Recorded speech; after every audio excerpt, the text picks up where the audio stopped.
Exodus 1. These are the names of the sons of Israel who came to Egypt with Jacob, each with his household: Reuben, Simeon, Levi and Judah, Issachar, Zebulun and Benjamin, Dan and Naphtali, Gad and Asher. All the descendants of Jacob were 70 persons. Joseph was already in Egypt. Then Joseph died, and all his brothers and all that generation. But the people of Israel were fruitful and increased greatly. They multiplied and grew exceedingly strong, so that the land was filled with them. Now there arose a new king over Egypt, who did not know Joseph. And he said to his people, "Behold, the people of Israel are too many and too mighty for us. Come, let us deal shrewdly with them, lest they multiply, and, if war breaks out, they join our enemies, and fight against us, and escape from the land." Therefore they set taskmasters over them to afflict them with heavy burdens. They built for Pharaoh store cities, Pithom and Raamses. But the more they were oppressed, the more they multiplied, and the more they spread abroad. And the Egyptians were in dread of the people of Israel. So they ruthlessly made the people of Israel work as slaves, and made their lives bitter with hard service, in mortar and brick, and in all kinds of work in the field. In all their work they ruthlessly made them work as slaves. Then the king of Egypt said to the Hebrew midwives, one of whom was named Shiphrah, and the other Puah, "When you serve as midwife to the Hebrew women, and see them on the birth stool, if it is a son, you shall kill him. But if it is a daughter, she shall live." But the midwives feared God, and did not do as the king of Egypt commanded them, but let the male children live. So the king of Egypt called the midwives, and said to them, "Why have you done this, and let the male children live?" The midwives said to Pharaoh, "Because the Hebrew women are not like the Egyptian women, for they are vigorous, and give birth before the midwife comes to them." So God dealt well with the midwives, and the people multiplied and grew very strong. And because the midwives feared God, he gave them families. Then Pharaoh commanded all his people, "Every son that is born to the Hebrews you shall cast into the Nile, but you shall let every daughter live." Exodus 2. Now a man from the house of Levi went and took as his wife a Levite woman. The woman conceived and bore a son, and when she saw that he was a fine child, she hid him 3 months. When she could hide him no longer, she took for him a basket made of bulrushes, and daubed it with bitumen and pitch. She put the child in it, and placed it among the reeds by the river bank. And his sister stood at a distance to know what would be done to him. Now the daughter of Pharaoh came down to bathe at the river, while her young women walked beside the river. She saw the basket among the reeds, and sent her servant woman, and she took it. When she opened it, she saw the child, and behold, the baby was crying. She took pity on him, and said, "This is one of the Hebrews' children." Then his sister said to Pharaoh's daughter, "Shall I go and call you a nurse from the Hebrew women to nurse the child for you?" And Pharaoh's daughter said to her, "Go." So the girl went and called the child's mother. And Pharaoh's daughter said to her, "Take this child away and nurse him for me, and I will give you your wages." So the woman took the child and nursed him. When the child grew up, she brought him to Pharaoh's daughter, and he became her son. She named him Moses. "Because," she said, "I drew him out of the water." One day, when Moses had grown up, he went out to his people and looked on their burdens. And he saw an Egyptian beating a Hebrew, one of his people. He looked this way and that, and seeing no one, he struck down the Egyptian and hid him in the sand. When he went out the next day, behold, 2 Hebrews were struggling together. And he said to the man in the wrong, Why do you strike your companion?" He answered, "Who made you a prince and a judge over us? Do you mean to kill me as you killed the Egyptian?" Then Moses was afraid and thought, "Surely the thing is known." When Pharaoh heard of it, he sought to kill Moses. But Moses fled from Pharaoh and stayed in the land of Midian, and he sat down by a well. Now the priest of Midian had 7 daughters, and they came and drew water and filled the troughs to water their father's flock. The shepherds came and drove them away, but Moses stood up and saved them and watered their flock. When they came home to their father Reuel, he said, "How is it that you have come home so soon today?" They said, "An Egyptian delivered us out of the hand of the shepherds, and even drew water for us, and watered the flock." He said to his daughters, "Then where is he? Why have you left the man? Call him, that he may eat bread." And Moses was content to dwell with the man, and he gave Moses his daughter Zipporah. She gave birth to a son, and he called his name Gershom, for he said, "I have been a sojourner in a foreign land." During those many days the king of Egypt died, and the people of Israel groaned because of their slavery and cried out for help. Their cry for rescue from slavery came up to God, and God heard their groaning, and God remembered his covenant with Abraham, with Isaac, and with Jacob. God saw the people of Israel, and God knew. Exodus 3. Now Moses was keeping the flock of his father-in-law Jethro, the priest of Midian, and he led his flock to the west side of the wilderness and came to Horeb, the mountain of God. And the angel of the Lord appeared to him in a flame of fire out of the midst of a bush. He looked, and behold, the bush was burning, yet it was not consumed. And Moses said, "I will turn aside to see this great sight, why the bush is not burned." When the Lord saw that he turned aside to see, God called to him out of the bush, "Moses, Moses." And he said, "Here I am." Then he said, "Do not come near. Take your sandals off your feet, for the place on which you are standing is holy ground." And he said, "I am the God of your father, the God of Abraham, the God of Isaac, and the God of Jacob." And Moses hid his face, for he was afraid to look at God. Then the Lord said, "I have surely seen the affliction of my people who are in Egypt, and have heard their cry because of their taskmasters. I know their sufferings, and I have come down to deliver them out of the hand of the Egyptians, and to bring them up out of that land to a good and broad land, a land flowing with milk and honey, to the place of the Canaanites, the Hittites, the Amorites, the Perizzites, the Hivites, and the Jebusites. And now, behold, the cry of the people of Israel has come to me, and I have also seen the oppression with which the Egyptians oppress them. Come, I will send you to Pharaoh, that you may bring my people, the children of Israel, out of Egypt." But Moses said to God, "Who am I that I should go to Pharaoh and bring the children of Israel out of Egypt?" He said, "But I will be with you, and this shall be the sign for you that I have sent you. When you have brought the people out of Egypt, you shall serve God on this mountain." Then Moses said to God, "If I come to the people of Israel and say to them, 'The God of your fathers has sent me to you,' and they ask me, 'What is his name?' what shall I say to them?" God said to Moses, "I am who I am."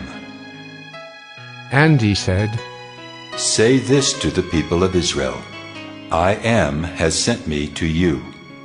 God also said to Moses, "Say this to the people of Israel, the Lord, the God of your fathers, the God of Abraham, the God of Isaac, and the God of Jacob has sent me to you. This is my name forever, and thus I am to be remembered throughout all generations. Go, and gather the elders of Israel together, and say to them, The Lord, the God of your fathers, the God of Abraham, of Isaac, and of Jacob, has appeared to me, saying, I have observed you and what has been done to you in Egypt, and I promise that I will bring you up out of the affliction of Egypt to the land of the Canaanites, the Hittites, the Amorites, the Perizzites, the Hivites, and the Jebusites, a land flowing with milk and honey. And they will listen to your voice, and you and the elders of Israel shall go to the king of Egypt and say to him, The Lord, the God of the Hebrews, has met with us.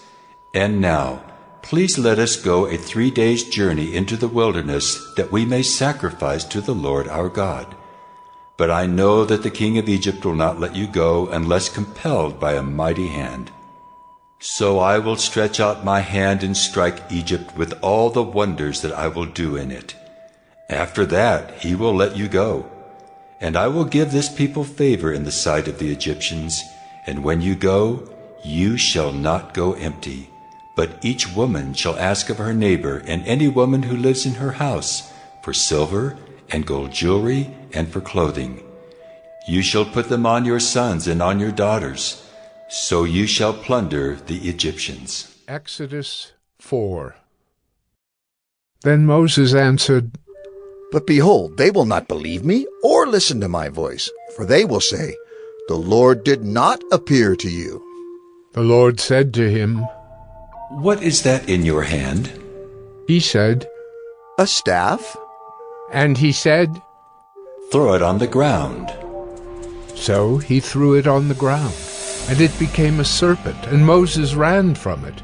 But the Lord said to Moses, Put out your hand and catch it by the tail. So he put out his hand and caught it, and it became a staff in his hand. That they may believe that the Lord, the God of their fathers, the God of Abraham, the God of Isaac, and the God of Jacob, has appeared to you. Again the Lord said to him, Put your hand inside your cloak. And he put his hand inside his cloak, and when he took it out, behold, his hand was leprous like snow. Then God said, Put your hand back inside your cloak. So he put his hand back inside his cloak, and when he took it out, behold, it was restored like the rest of his flesh. If they will not believe you, God said, or listen to the first sign, they may believe the latter sign.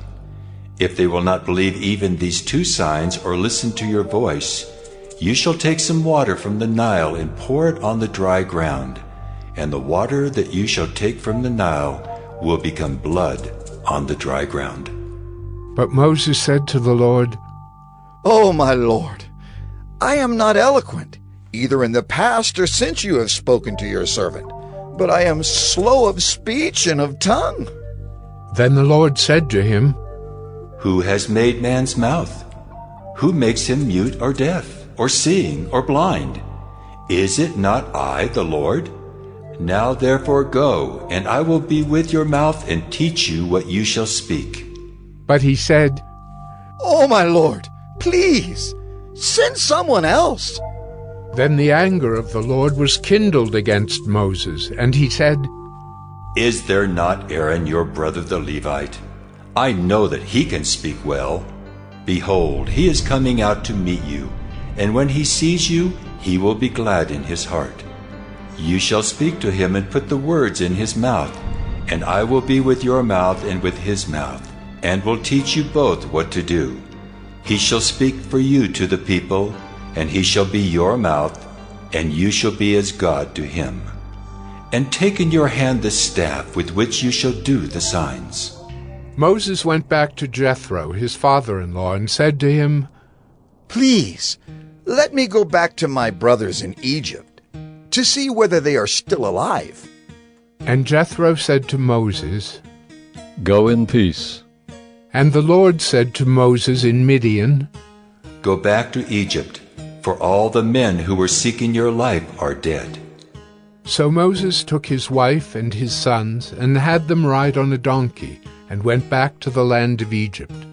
And Moses took the staff of God in his hand, and the Lord said to Moses, when you go back to Egypt, see that you do before Pharaoh all the miracles that I have put in your power. But I will harden his heart, so that he will not let the people go. Then you shall say to Pharaoh, Thus says the Lord, Israel is my firstborn son, and I say to you, Let my son go that he may serve me. If you refuse to let him go, behold, I will kill your firstborn son. At a lodging place on the way, the Lord met him, and sought to put him to death. Then Zipporah took a flint, and cut off her son's foreskin, and touched Moses' feet with it, and said, Surely you are a bridegroom of blood to me. So he let him alone. It was then that she said, A bridegroom of blood, because of the circumcision. The Lord said to Aaron, Go into the wilderness to meet Moses. So he went and met him at the mountain of God and kissed him. And Moses told Aaron all the words of the Lord with which he had sent him to speak, and all the signs that he had commanded him to do. Then Moses and Aaron went and gathered together all the elders of the people of Israel. Aaron spoke all the words that the Lord had spoken to Moses, and did the signs in the sight of the people. And the people believed. And when they heard that the Lord had visited the people of Israel, and that he had seen their affliction, they bowed their heads and worshipped. Exodus 5. Afterward Moses and Aaron went and said to Pharaoh, Thus says the Lord, the God of Israel, Let my people go, that they may hold a feast to me in the wilderness. But Pharaoh said, Who is the Lord that I should obey his voice and let Israel go? I do not know the Lord, and moreover, I will not let Israel go. Then they said, The God of the Hebrews has met with us. Please let us go a 3 days' journey into the wilderness, that we may sacrifice to the Lord our God, lest he fall upon us with pestilence or with the sword. But the king of Egypt said to them, Moses and Aaron, why do you take the people away from their work? Get back to your burdens. And Pharaoh said, Behold, the people of the land are now many, and you make them rest from their burdens? The same day Pharaoh commanded the taskmasters of the people and their foremen, You shall no longer give the people straw to make bricks, as in the past. Let them go and gather straw for themselves. But the number of bricks that they made in the past you shall impose on them. You shall by no means reduce it, for they are idle. Therefore they cry, Let us go and offer sacrifice to our God. Let heavier work be laid on the men, that they may labor at it and pay no regard to lying words. So the taskmasters and the foremen of the people went out and said to the people, Thus says Pharaoh, I will not give you straw. Go and get your straw yourselves wherever you can find it, but your work will not be reduced in the least. So the people were scattered throughout all the land of Egypt to gather stubble for straw. The taskmasters were urgent, saying, Complete your work, your daily task each day, as when there was straw. And the foremen of the people of Israel, whom Pharaoh's taskmasters had set over them, were beaten and were asked, Why have you not done all your task of making bricks today and yesterday, as in the past? Then the foreman of the people of Israel came and cried to Pharaoh, Why do you treat your servants like this? No straw is given to your servants, yet they say to us, Make bricks! And behold, your servants are beaten, but the fault is in your own people. But he said, You are idle, you are idle. That is why you say, Let us go and sacrifice to the Lord. Go now and work. No straw will be given you, but you must still deliver the same number of bricks. The foreman of the people of Israel saw that they were in trouble when they said, You shall by no means reduce your number of bricks, your daily task each day. They met Moses and Aaron, who were waiting for them as they came out from Pharaoh. And they said to them, "The Lord look on you and judge, because you have made a stink in the sight of Pharaoh and his servants, and have put a sword in their hand to kill us." Then Moses turned to the Lord and said, "O Lord, why have you done evil to this people? Why did you ever send me? For since I came to Pharaoh to speak in your name, he has done evil to this people, and you have not delivered your people at all." Exodus 6. But the Lord said to Moses, "Now you shall see what I will do to Pharaoh. For with a strong hand he will send them out, and with a strong hand he will drive them out of his land." God spoke to Moses and said to him, "I am the Lord. I appeared to Abraham, to Isaac, and to Jacob as God Almighty. But by my name the Lord I did not make myself known to them. I also established my covenant with them to give them the land of Canaan, the land in which they lived as sojourners. Moreover, I have heard the groaning of the people of Israel, whom the Egyptians hold as slaves, and I have remembered my covenant. Say therefore to the people of Israel, I am the Lord, and I will bring you out from under the burdens of the Egyptians, and I will deliver you from slavery to them, and I will redeem you with an outstretched arm and with great acts of judgment. I will take you to be my people, and I will be your God. And you shall know that I am the Lord your God, who has brought you out from under the burdens of the Egyptians. I will bring you into the land that I swore to give to Abraham, to Isaac, and to Jacob. I will give it to you for a possession. I am the Lord." Moses spoke thus to the people of Israel, but they did not listen to Moses because of their broken spirit and harsh slavery. So the Lord said to Moses, "Go in, tell Pharaoh, king of Egypt, to let the people of Israel go out of his land."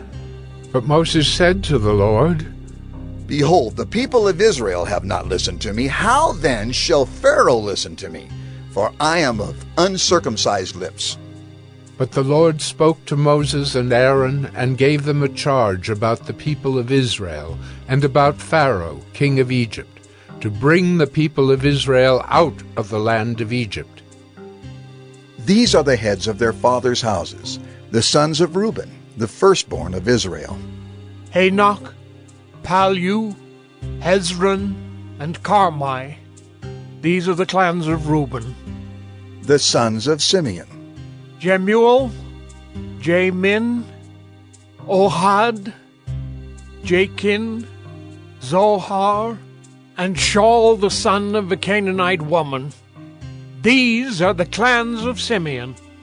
These are the names of the sons of Levi, according to their generations: Gershon, Kohath, and Merari. The years of the life of Levi being 137 years. The sons of Gershon: Libni and Shimei by their clans. The sons of Kohath: Amram, Izhar, Hebron, and Uzziel.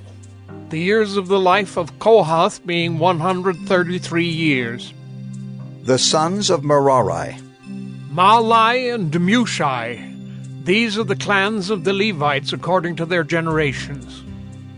Amram took as his wife Jochebed, his father's sister, and she bore him Aaron and Moses, the years of the life of Amram being 137 years. The sons of Izhar: Korah, Nephig, and Zikri. The sons of Uzziel: Mishael, Elzaphan, and Sithri. Aaron took as his wife Elisheba, the daughter of Amminadab and the sister of Nahshon, and she bore him Nadab, Abihu, Eleazar, and Ithamar. The sons of Korah: Asser, Elkanah, and Ubiasaph. These are the clans of the Korahites. Eleazar, Aaron's son, took as his wife one of the daughters of Putiel, and she bore him Phinehas. These are the heads of the fathers' houses of the Levites by their clans. These are the Aaron and Moses to whom the Lord said, Bring out the people of Israel from the land of Egypt by their hosts.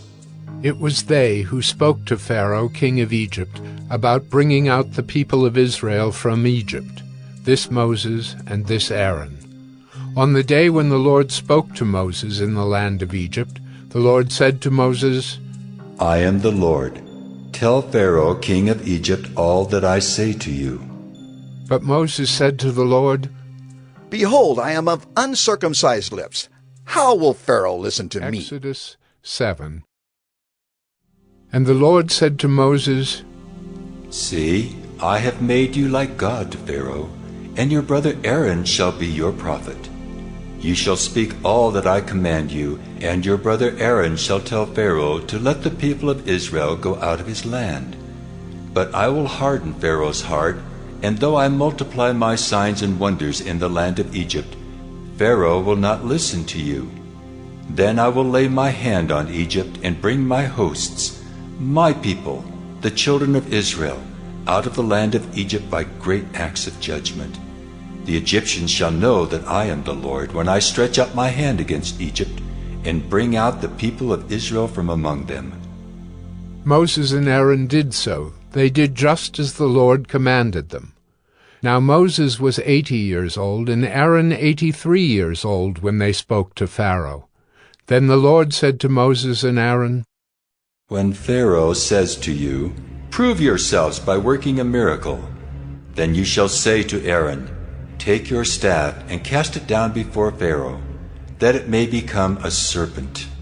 So Moses and Aaron went to Pharaoh and did just as the Lord commanded. Aaron cast down his staff before Pharaoh and his servants, and it became a serpent. Then Pharaoh summoned the wise men and the sorcerers, and they, the magicians of Egypt, also did the same by their secret arts. For each man cast down his staff, and they became serpents. But Aaron's staff swallowed up their staffs. Still Pharaoh's heart was hardened, and he would not listen to them, as the Lord had said. Then the Lord said to Moses, Pharaoh's heart is hardened. He refuses to let the people go. Go to Pharaoh in the morning as he is going out to the water. Stand on the bank of the Nile to meet him, and take in your hand the staff that turned into a serpent.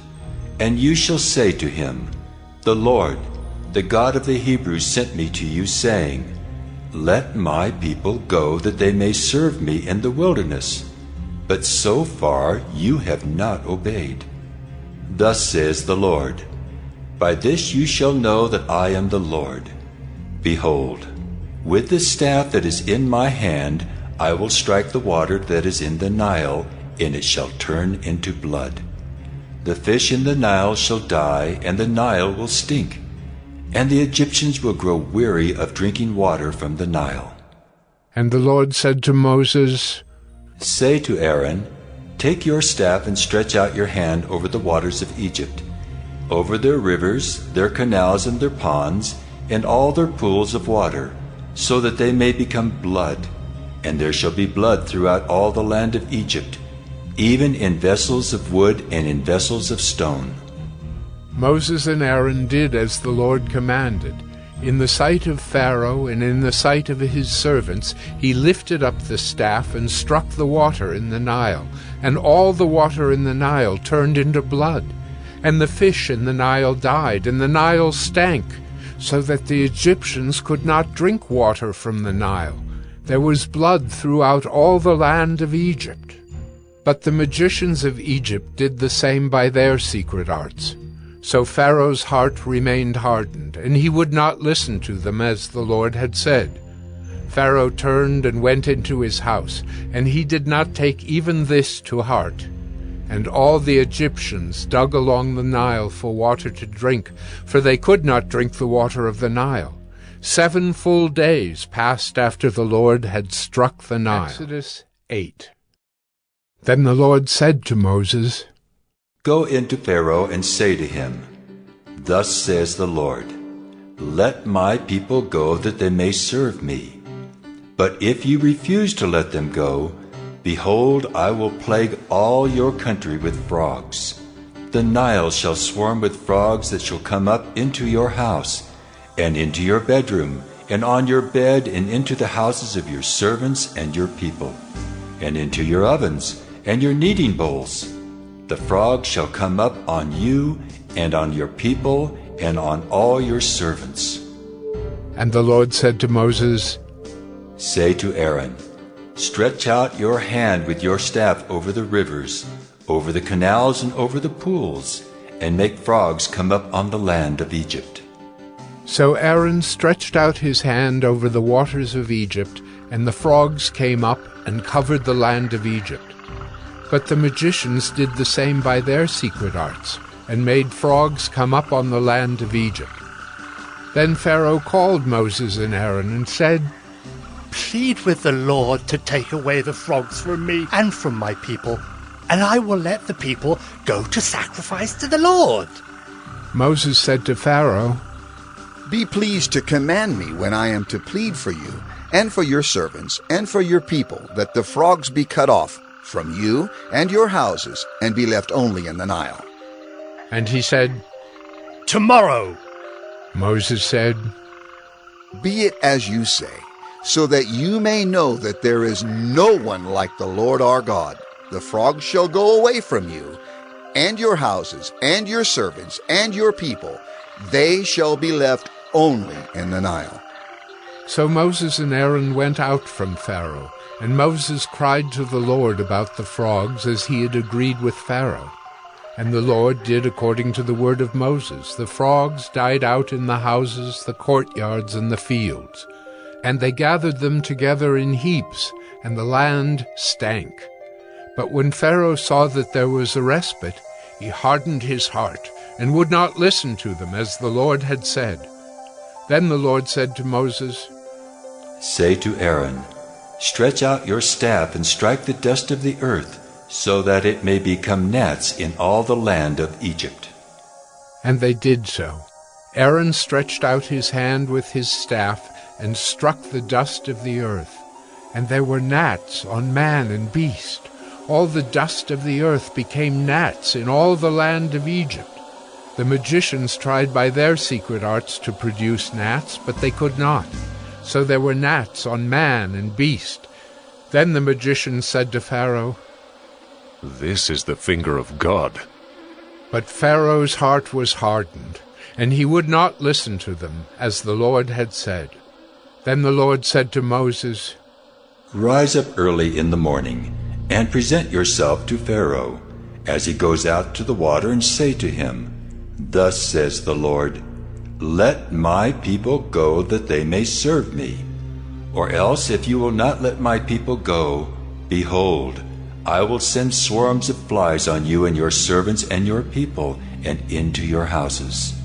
And the houses of the Egyptians shall be filled with swarms of flies, and also the ground on which they stand. But on that day I will set apart the land of Goshen where my people dwell, so that no swarms of flies shall be there, that you may know that I am the Lord in the midst of the earth. Thus I will put a division between my people and your people. Tomorrow this sign shall happen. And the Lord did so.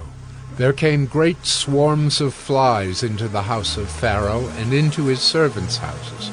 Throughout all the land of Egypt the land was ruined by the swarms of flies. Then Pharaoh called Moses and Aaron and said, Go, sacrifice to your God within the land. But Moses said, It would not be right to do so. For the offerings we shall sacrifice to the Lord our God are an abomination to the Egyptians. If we sacrifice offerings abominable to the Egyptians before their eyes, will they not stone us? We must go 3 days' journey into the wilderness and sacrifice to the Lord our God, as he tells us. So Pharaoh said, I will let you go to sacrifice to the Lord your God in the wilderness. Only you must not go very far away. Plead for me. Then Moses said, Behold, I am going out from you, And I will plead with the Lord that the swarms of flies may depart from Pharaoh, from his servants, and from his people tomorrow. Only let not Pharaoh cheat again by not letting the people go to sacrifice to the Lord." So Moses went out from Pharaoh and prayed to the Lord. And the Lord did as Moses asked, and removed the swarms of flies from Pharaoh, from his servants, and from his people. Not one remained. But Pharaoh hardened his heart this time also, and did not let the people go. Exodus 9. Then the Lord said to Moses, "Go into Pharaoh and say to him, 'Thus says the Lord, the God of the Hebrews, Let my people go that they may serve me. For if you refuse to let them go and still hold them, behold, the hand of the Lord will fall with a very severe plague upon your livestock that are in the field, the horses, the donkeys, the camels, the herds, and the flocks. But the Lord will make a distinction between the livestock of Israel and the livestock of Egypt, so that nothing of all that belongs to the people of Israel shall die.'" And the Lord set a time, saying, "Tomorrow the Lord will do this thing in the land." And the next day the Lord did this thing. All the livestock of the Egyptians died, but not one of the livestock of the people of Israel died.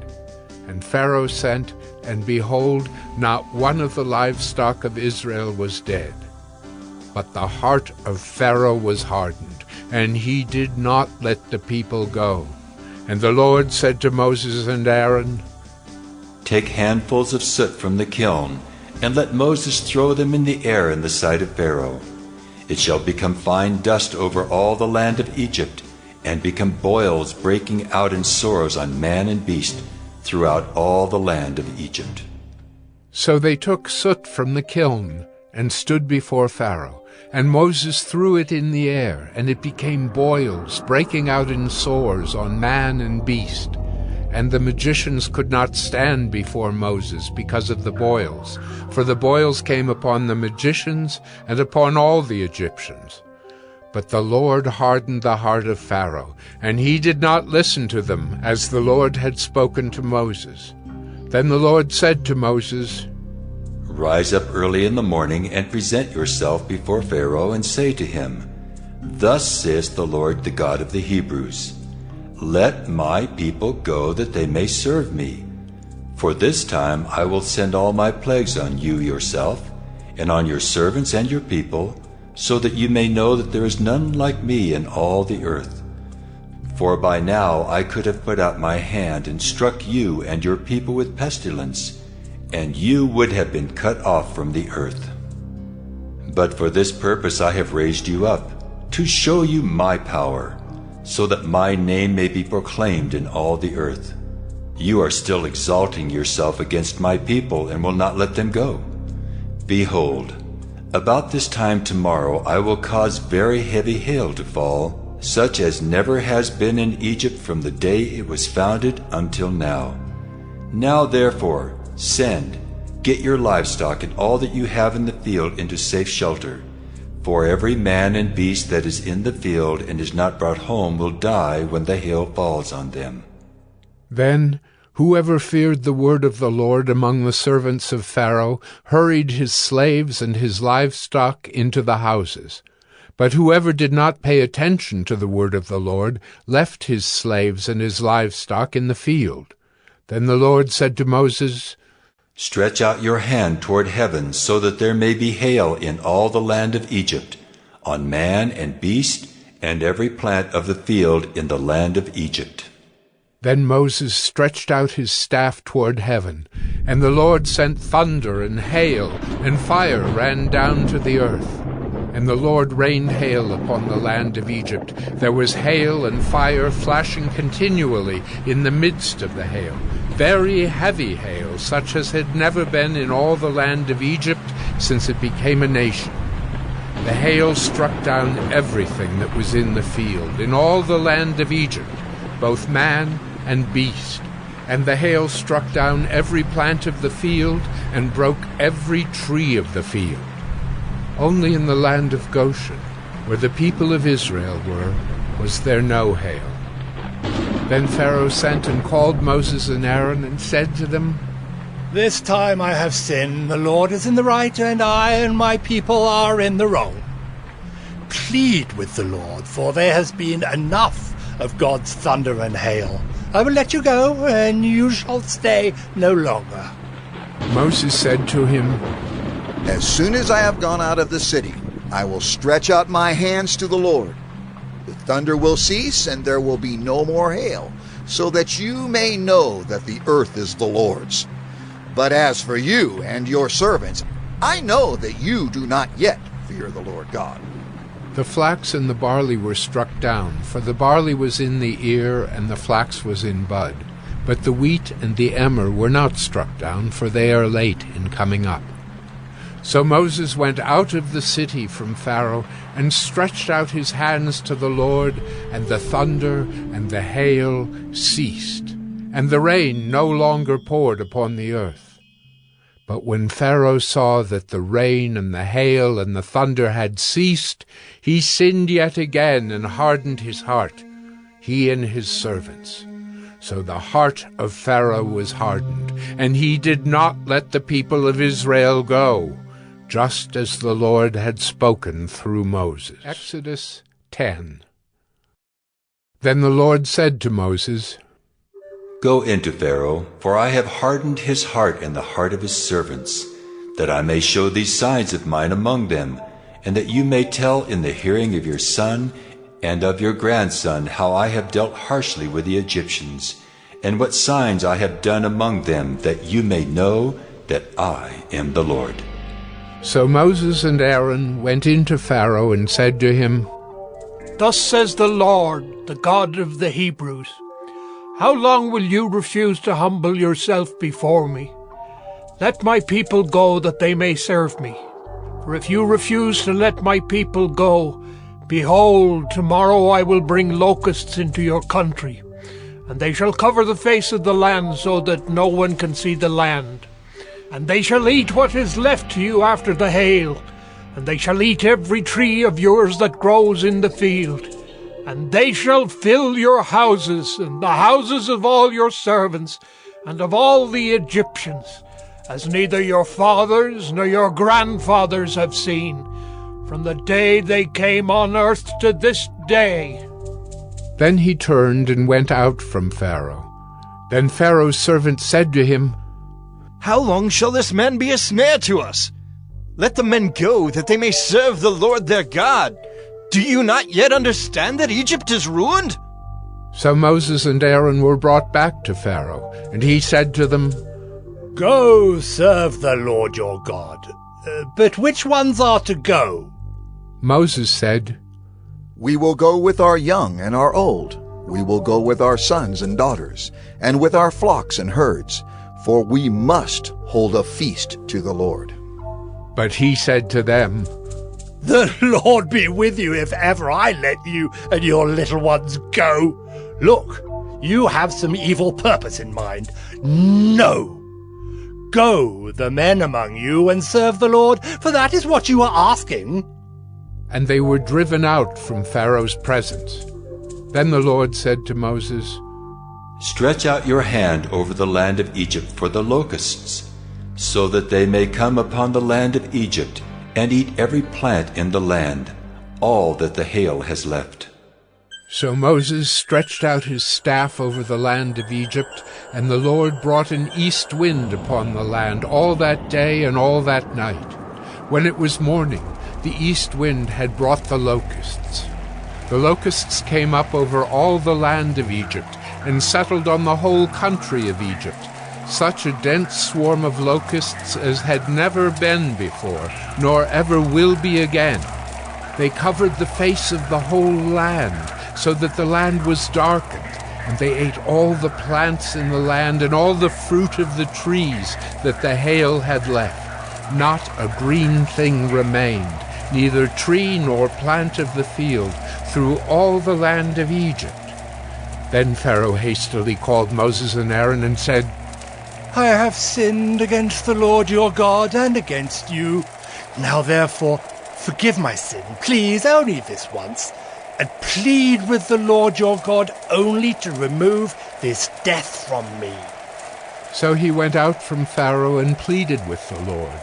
And the Lord turned the wind into a very strong west wind, which lifted the locusts and drove them into the Red Sea.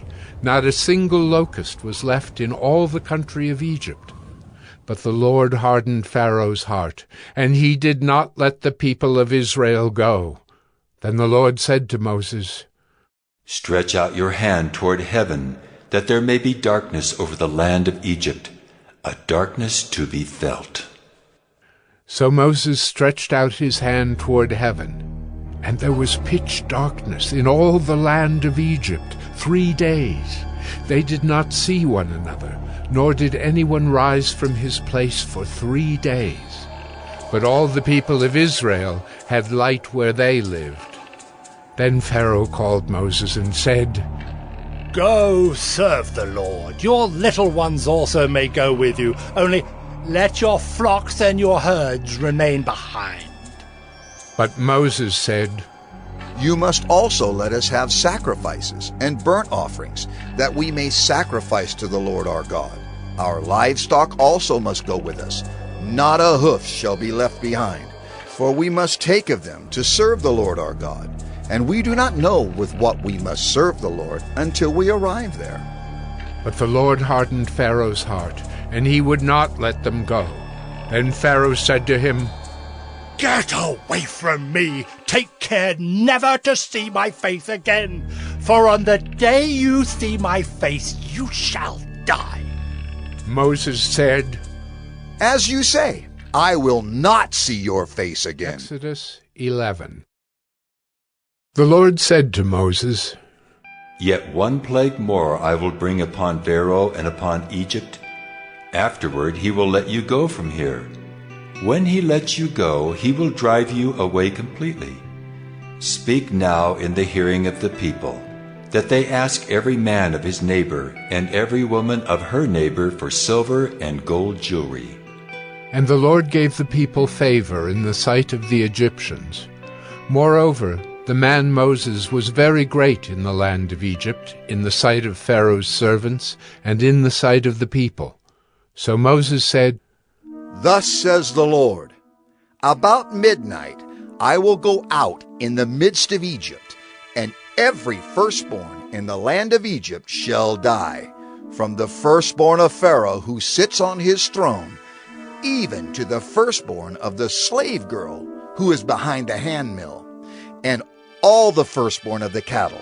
There shall be a great cry throughout all the land of Egypt, such as there has never been, nor ever will be again. But not a dog shall growl against any of the people of Israel, either man or beast, that you may know that the Lord makes a distinction between Egypt and Israel. And all these your servants shall come down to me and bow down to me, saying, Get out, you and all the people who follow you, and after that I will go out." And he went out from Pharaoh in hot anger.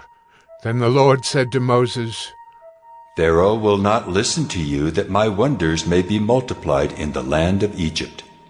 Moses and Aaron did all these wonders before Pharaoh, and the Lord hardened Pharaoh's heart, and he did not let the people of Israel go out of his land. Exodus 12. The Lord said to Moses and Aaron in the land of Egypt, "This month shall be for you the beginning of months. It shall be the first month of the year for you.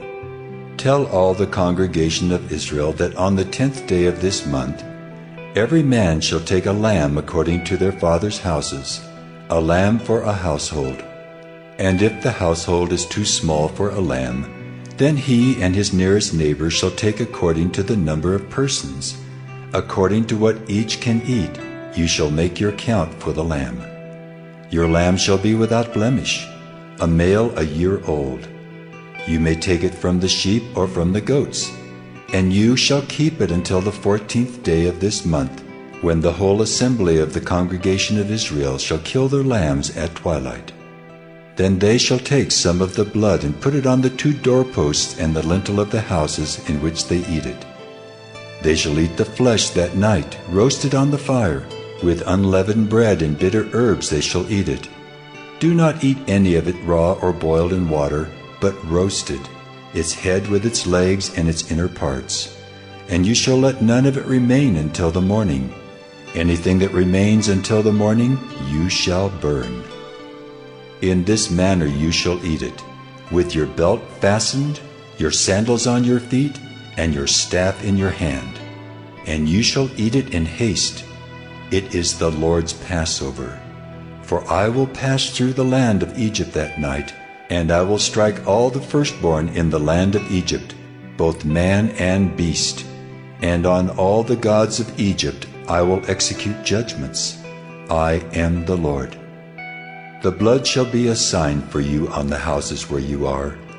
And when I see the blood, I will pass over you, and no plague will befall you to destroy you when I strike the land of Egypt. This day shall be for you a memorial day, and you shall keep it as a feast to the Lord throughout your generations. As a statute forever you shall keep it as a feast. 7 days you shall eat unleavened bread. On the first day you shall remove leaven out of your houses. For if anyone eats what is leavened from the first day until the 7th day, that person shall be cut off from Israel. On the first day you shall hold a holy assembly, and on the 7th day a holy assembly. No work shall be done on those days, but what everyone needs to eat, that alone may be prepared by you. And you shall observe the feast of unleavened bread, for on this very day I brought your hosts out of the land of Egypt. Therefore you shall observe this day throughout your generations as a statute forever. In the 1st month from the 14th day of the month at evening, you shall eat unleavened bread until the 21st day of the month at evening. For 7 days no leaven is to be found in your houses.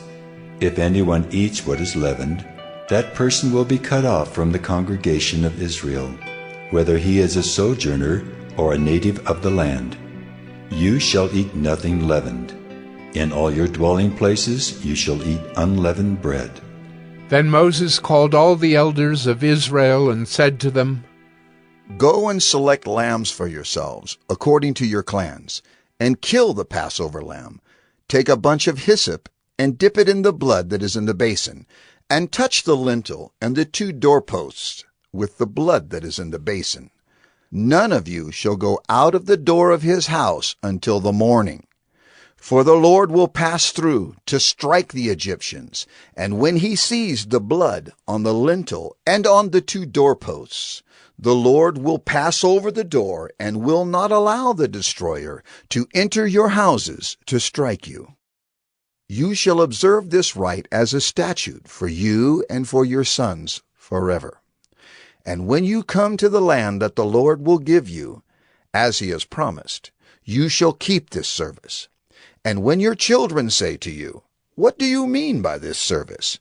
You shall say, It is the sacrifice of the Lord's Passover, for he passed over the houses of the people of Israel in Egypt, when he struck the Egyptians, but spared our houses. And the people bowed their heads and worshipped. Then the people of Israel went and did so, as the Lord had commanded Moses and Aaron, so they did. At midnight the Lord struck down all the firstborn in the land of Egypt, from the firstborn of Pharaoh who sat on his throne, to the firstborn of the captive who was in the dungeon, and all the firstborn of the livestock. And Pharaoh rose up in the night, he and all his servants and all the Egyptians, and there was a great cry in Egypt, for there was not a house where someone was not dead. Then he summoned Moses and Aaron by night and said, Up, go out from among my people, both you and the people of Israel, and go, serve the Lord as you have said. Take your flocks and your herds, as you have said, and be gone, and bless me also. The Egyptians were urgent with the people to send them out of the land in haste, for they said, "We shall all be dead." So the people took their dough before it was leavened, their kneading bowls being bound up in their cloaks on their shoulders. The people of Israel had also done as Moses told them, for they had asked the Egyptians for silver and gold jewelry and for clothing. And the Lord had given the people favor in the sight of the Egyptians, so that they let them have what they asked. Thus they plundered the Egyptians, and the people of Israel journeyed from Ramesses to Succoth, about 600,000 men on foot, besides women and children. A mixed multitude also went up with them, and very much livestock, both flocks and herds. And they baked unleavened cakes of the dough that they had brought out of Egypt, for it was not leavened, because they were thrust out of Egypt and could not wait, nor had they prepared any provisions for themselves. The time that the people of Israel lived in Egypt was 430 years. At the end of 430 years, on that very day, all the hosts of the Lord went out from the land of Egypt. It was a night of watching by the Lord, to bring them out of the land of Egypt. So this same night is a night of watching kept to the Lord by all the people of Israel throughout their generations. And the Lord said to Moses and Aaron, "This is the statute of the Passover. No foreigner shall eat of it, but every slave that is bought for money may eat of it after you have circumcised him. No foreigner or hired servant may eat of it. It shall be eaten in one house. You shall not take any of the flesh outside the house, and you shall not break any of its bones. All the congregation of Israel shall keep it. If a stranger shall sojourn with you, and would keep the Passover to the Lord, let all his males be circumcised. Then he may come near and keep it. He shall be as a native of the land, but no uncircumcised person shall eat of it. There shall be one law for the native and for the stranger who sojourns among you." All the people of Israel did just as the Lord commanded Moses and Aaron. And on that very day the Lord brought the people of Israel out of the land of Egypt by their hosts. Exodus 13. The Lord said to Moses, "Consecrate to me all the firstborn. Whatever is the first to open the womb among the people of Israel, both of man and of beast, is mine." Then Moses said to the people, "Remember this day in which you came out from Egypt, out of the house of slavery. For by a strong hand the Lord brought you out from this place. No leavened bread shall be eaten. Today, in the month of Abib, you are going out. And when the Lord brings you into the land of the Canaanites, the Hittites, the Amorites, the Hivites, and the Jebusites, which he swore to your fathers to give you, a land flowing with milk and honey, you shall keep this service in this month. 7 days you shall eat unleavened bread, and on the 7th day there shall be a feast to the Lord. Unleavened bread shall be eaten for 7 days. No leavened bread shall be seen with you, and no leaven shall be seen with you in all your territory. You shall tell your son on that day, it is because of what the Lord did for me when I came out of Egypt, and it shall be to you as a sign on your hand, and as a memorial between your eyes, that the law of the Lord may be in your mouth. For with a strong hand the Lord has brought you out of Egypt. You shall therefore keep this statute at its appointed time from year to year. When the Lord brings you into the land of the Canaanites, as he swore to you and your fathers, and shall give it to you, you shall set apart to the Lord all that first opens the womb. All the firstborn of your animals that are males shall be the Lord's. Every firstborn of a donkey you shall redeem with a lamb. Or if you will not redeem it, you shall break its neck. Every firstborn of man among your sons you shall redeem. And when in time to come your son asks you, "What does this mean?" you shall say to him, "By a strong hand the Lord brought us out of Egypt from the house of slavery." For when Pharaoh stubbornly refused to let us go, the Lord killed all the firstborn in the land of Egypt, both the firstborn of man and the firstborn of animals. Therefore I sacrificed to the Lord all the males that first opened the womb, but all the firstborn of my sons I redeem. It shall be as a mark on your hand or frontlets between your eyes. For by a strong hand the Lord brought us out of Egypt. When Pharaoh let the people go, God did not lead them by way of the land of the Philistines, although that was near. For God said, "Lest the people change their minds when they see war, and return to Egypt." But God led the people around by the way of the wilderness toward the Red Sea, and the people of Israel went up out of the land of Egypt equipped for battle. Moses took the bones of Joseph with him, for Joseph had made the sons of Israel solemnly swear, saying, "God will surely visit you, and you shall carry up my bones with you from here." And they moved on from Succoth and encamped at Etham, on the edge of the wilderness. And the Lord went before them by day in a pillar of cloud to lead them along the way, and by night in a pillar of fire to give them light, that they might travel by day and by night. The pillar of cloud by day and the pillar of fire by night did not depart from before the people. Exodus 14.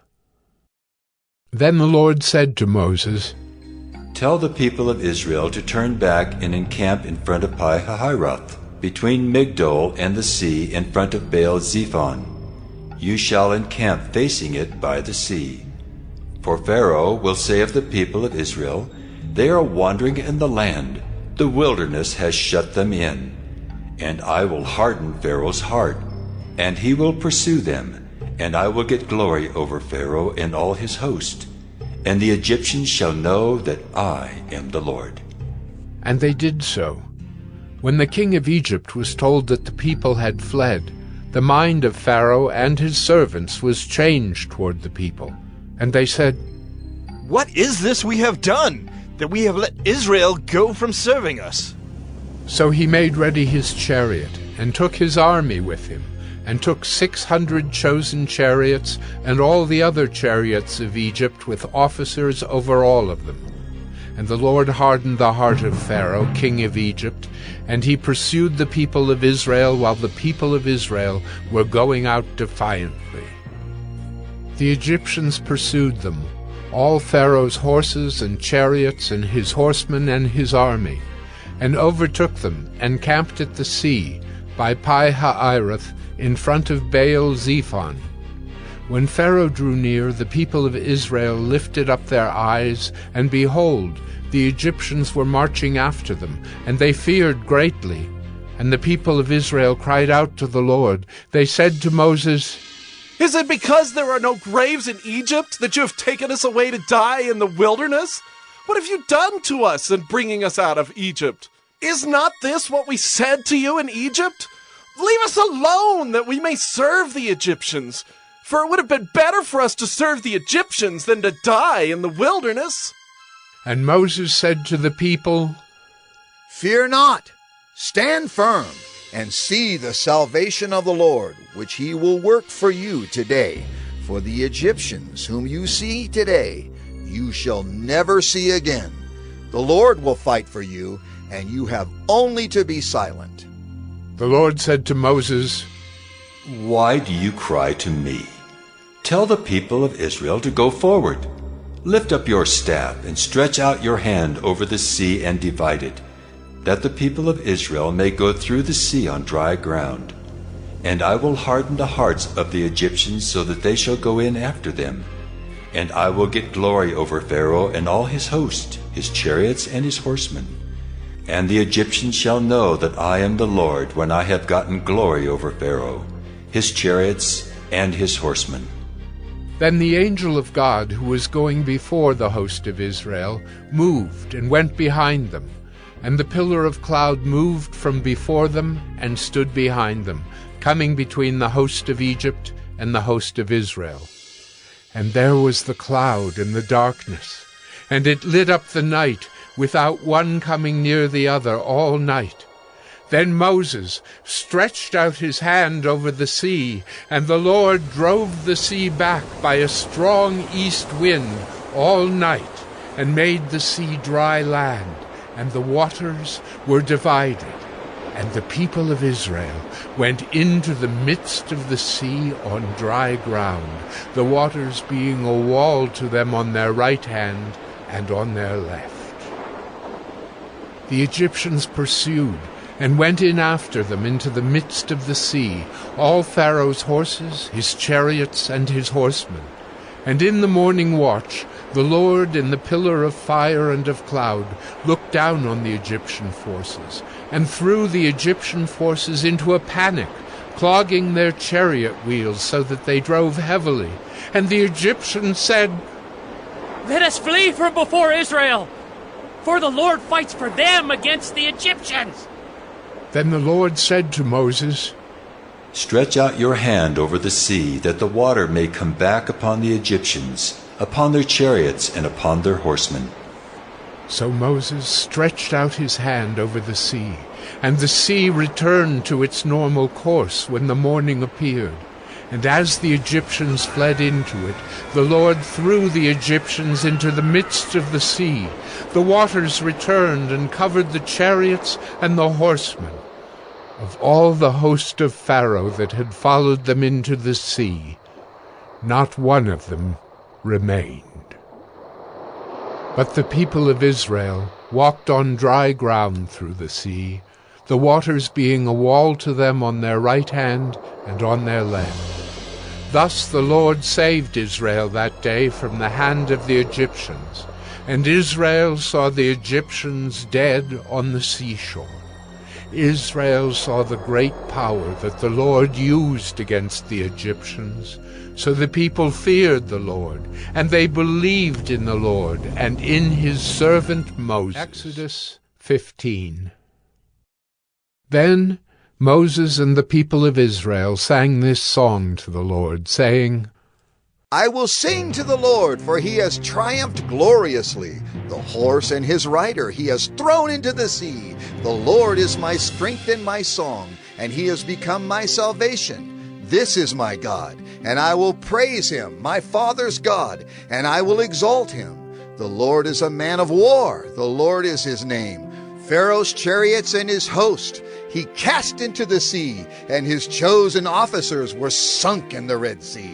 The floods covered them. They went down into the depths like a stone. Your right hand, O Lord, glorious in power. Your right hand, O Lord, shatters the enemy. In the greatness of your majesty, you overthrow your adversaries. You send out your fury. It consumes them like stubble. At the blast of your nostrils, the waters piled up. The floods stood up in a heap. The deeps congealed in the heart of the sea. The enemy said, I will pursue, I will overtake, I will divide the spoil. My desire shall have its fill of them. I will draw my sword, my hand shall destroy them. You blew with your wind, the sea covered them. They sank like lead in the mighty waters. Who is like you, O Lord, among the gods? Who is like you, majestic in holiness, awesome in glorious deeds, doing wonders?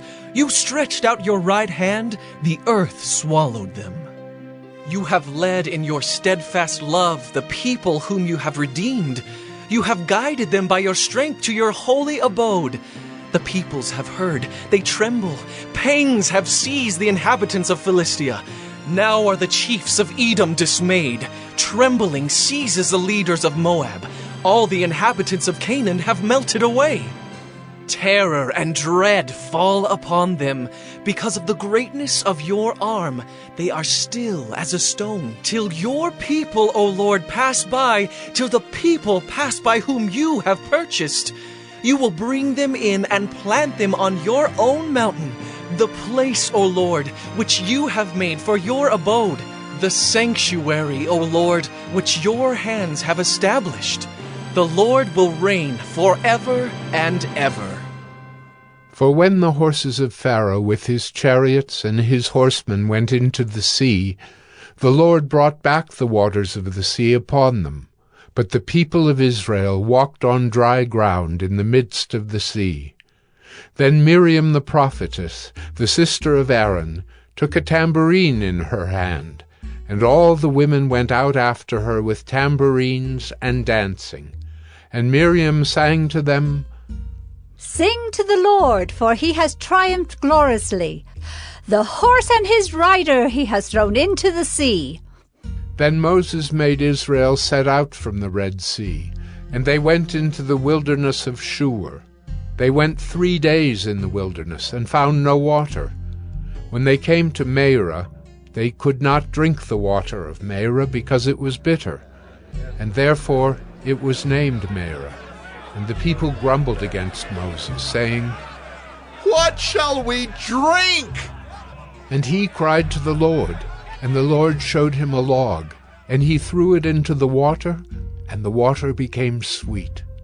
There the Lord made for them a statute and a rule, and there he tested them, saying, If you will diligently listen to the voice of the Lord your God, and do that which is right in his eyes, and give ear to his commandments, and keep all his statutes, I will put none of the diseases on you that I put on the Egyptians, for I am the Lord your healer. Then they came to Elim, where there were 12 springs of water and 70 palm trees, and they encamped there by the water. Exodus 16. They set out from Elim, and all the congregation of the people of Israel came to the wilderness of Sin, which is between Elim and Sinai, on the 15th day of the 2nd month after they had departed from the land of Egypt. And the whole congregation of the people of Israel grumbled against Moses and Aaron in the wilderness. And the people of Israel said to them, Would that we had died by the hand of the Lord in the land of Egypt, when we sat by the meat pots and ate bread to the full. For you have brought us up into this wilderness to kill this whole assembly with hunger. Then the Lord said to Moses, Behold, I am about to rain bread from heaven for you, and the people shall go out and gather a day's portion every day, that I may test them, whether they will walk in my law or not. On the 6th day, when they prepare what they bring in, it will be twice as much as they gather daily. So Moses and Aaron said to all the people of Israel, At evening you shall know that it was the Lord who brought you out of the land of Egypt. And in the morning you shall see the glory of the Lord, because he has heard your grumbling against the Lord. For what are we that you grumble against us? And Moses said, When the Lord gives you in the evening meat to eat, and in the morning bread to the full, because the Lord has heard your grumbling that you grumbled against him, what are we? Your grumbling is not against us, but against the Lord. Then Moses said to Aaron, Say to the whole congregation of the people of Israel, Come near before the Lord, for he has heard your grumbling. And as soon as Aaron spoke to the whole congregation of the people of Israel, they looked toward the wilderness. And behold, the glory of the Lord appeared in the cloud. And the Lord said to Moses, I have heard the grumbling of the people of Israel. Say to them, At twilight you shall eat meat, and in the morning you shall be filled with bread. Then you shall know that I am the Lord your God. In the evening quail came up and covered the camp, and in the morning dew lay around the camp. And when the dew had gone up, there was on the face of the wilderness a fine flake-like thing, fine as frost on the ground. When the people of Israel saw it, they said to one another, What is it? For they did not know what it was. And Moses said to them, It is the bread that the Lord has given you to eat. This is what the Lord has commanded. Gather of it, each one of you, as much as he can eat. You shall each take an omer, according to the number of the persons that each of you has in his tent. And the people of Israel did so. They gathered, some more, some less. But when they measured it with an omer, whoever gathered much had nothing left over, and whoever gathered little had no lack. Each of them gathered as much as he could eat. And Moses said to them, "Let no one leave any of it over till the morning." But they did not listen to Moses. Some left part of it till the morning, and it bred worms and stank. And Moses was angry with them. Morning by morning they gathered it, each as much as he could eat. But when the sun grew hot, it melted. On the 6th day they gathered twice as much bread, 2 omers each. And when all the leaders of the congregation came and told Moses, he said to them, "This is what the Lord has commanded. Tomorrow is a day of solemn rest, a holy Sabbath to the Lord. Bake what you will bake, and boil what you will boil, and all that is left over lay aside to be kept till the morning." So they laid it aside till the morning, as Moses commanded them. And it did not stink, and there were no worms in it. Moses said, "Eat it today, for today is a Sabbath to the Lord. Today you will not find it in the field. 6 days you shall gather it, but on the 7th day, which is a Sabbath, there will be none." On the 7th day some of the people went out to gather, but they found none. And the Lord said to Moses, "How long will you refuse to keep my commandments and my laws? See, the Lord has given you the Sabbath. Therefore on the 6th day he gives you bread for 2 days. Remain each of you in his place. Let no one go out of his place on the 7th day." So the people rested on the 7th day. Now the house of Israel called its name manna. It was like coriander seed, white, and the taste of it was like wafers made with honey. Moses said, "This is what the Lord has commanded. Let an omer of it be kept throughout your generations, so that they may see the bread with which I fed you in the wilderness, when I brought you out of the land of Egypt." And Moses said to Aaron, "Take a jar and put an omer of manna in it, and place it before the Lord to be kept throughout your generations." As the Lord commanded Moses, so Aaron placed it before the testimony to be kept. The people of Israel ate the manna 40 years, till they came to a habitable land. They ate the manna till they came to the border of the land of Canaan. An omer is the 10th part of an ephah. Exodus 17. All the congregation of the people of Israel moved on from the wilderness of Sin by stages, according to the commandment of the Lord, and camped at Rephidim. But there was no water for the people to drink. Therefore the people quarreled with Moses and said, "Give us water to drink." And Moses said to them, "Why do you quarrel with me? Why do you test the Lord?" But the people thirsted there for water. And the people grumbled against Moses and said, "Why did you bring us up out of Egypt to kill us and our children and our livestock with thirst?" So Moses cried to the Lord, "What shall I do with this people? They are almost ready to stone me." And the Lord said to Moses, "Pass on before the people, taking with you some of the elders of Israel. And take in your hand the staff with which you struck the Nile, and go. Behold, I will stand before you there on the rock at Horeb, and you shall strike the rock, and water shall come out of it, and the people will drink." And Moses did so in the sight of the elders of Israel. And he called the name of the place Massah and Meribah, because of the quarreling of the people of Israel, and because they tested the Lord by saying, "Is the Lord among us or not?" Then Amalek came and fought with Israel at Rephidim. So Moses said to Joshua, "Choose for us men, and go out and fight with Amalek. Tomorrow I will stand on the top of the hill with the staff of God in my hand." So Joshua did as Moses told him, and fought with Amalek, while Moses, Aaron, and Hur went up to the top of the hill. Whenever Moses held up his hand, Israel prevailed, and whenever he lowered his hand, Amalek prevailed. But Moses' hands grew weary, so they took a stone and put it under him, and he sat on it, while Aaron and Hur held up his hands, one on one side and the other on the other side. So his hands were steady until the going down of the sun. And Joshua overwhelmed Amalek and his people with the sword.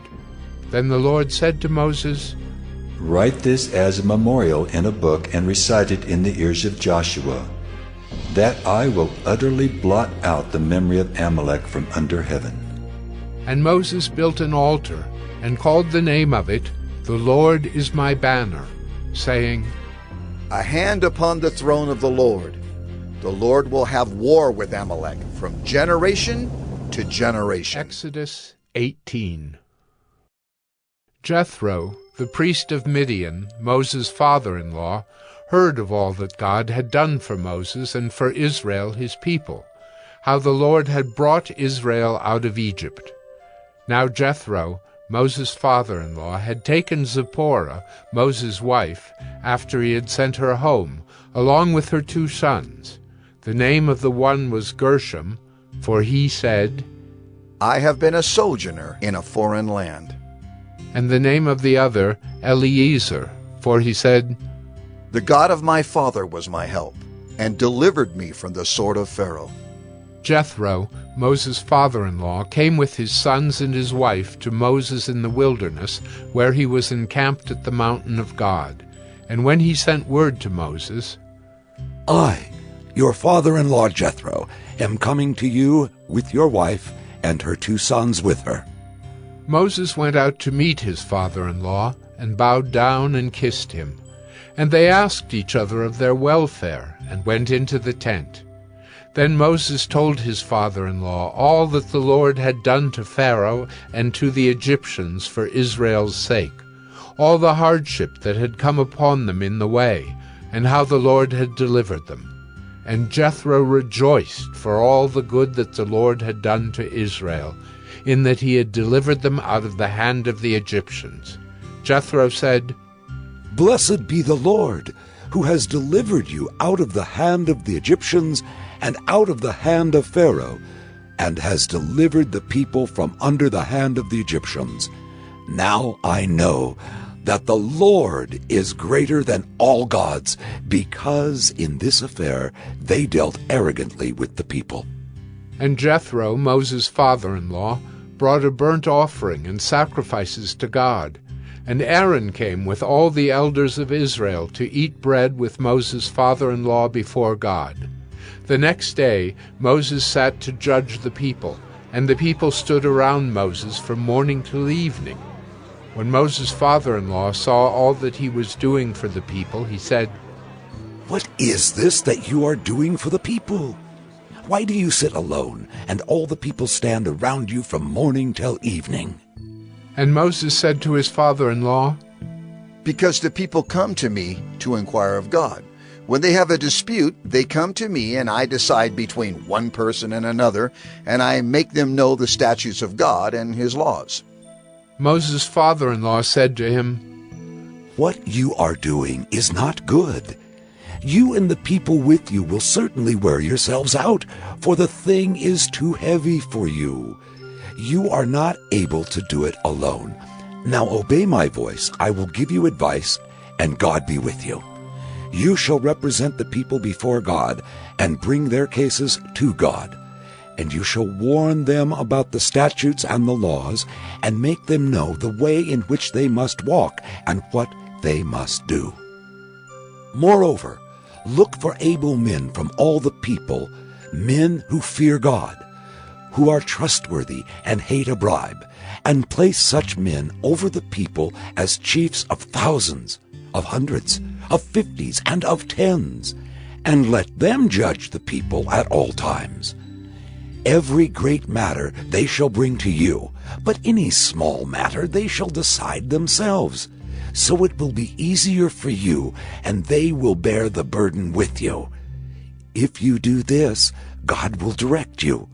You will be able to endure, and all this people also will go to their place in peace." So Moses listened to the voice of his father-in-law and did all that he had said. Moses chose able men out of all Israel and made them heads over the people, chiefs of thousands, of hundreds, of 50s, and of 10s. And they judged the people at all times. Any hard case they brought to Moses, but any small matter they decided themselves. Then Moses let his father-in-law depart, and he went away to his own country. Exodus 19. On the 3rd new moon, after the people of Israel had gone out of the land of Egypt, on that day they came into the wilderness of Sinai. They set out from Rephidim and came into the wilderness of Sinai, and they encamped in the wilderness. There Israel encamped before the mountain, while Moses went up to God. The Lord called to him out of the mountain, saying, Thus you shall say to the house of Jacob, and tell the people of Israel, You yourselves have seen what I did to the Egyptians, and how I bore you on eagle's wings, and brought you to myself. Now, therefore, if you will indeed obey my voice and keep my covenant, you shall be my treasured possession among all peoples. For all the earth is mine, and you shall be to me a kingdom of priests and a holy nation. These are the words that you shall speak to the people of Israel. So Moses came and called the elders of the people, and set before them all these words that the Lord had commanded him. All the people answered together and said, All that the Lord has spoken we will do. And Moses reported the words of the people to the Lord. And the Lord said to Moses, Behold, I am coming to you in a thick cloud, that the people may hear when I speak with you, and may also believe you forever. When Moses told the words of the people to the Lord said to Moses, Go to the people and consecrate them today and tomorrow, and let them wash their garments and be ready for the 3rd day. For on the 3rd day the Lord will come down on Mount Sinai in the sight of all the people. And you shall set limits for the people all around, saying, Take care not to go up into the mountain or touch the edge of it. Whoever touches the mountain shall be put to death. No hand shall touch him, but he shall be stoned or shot.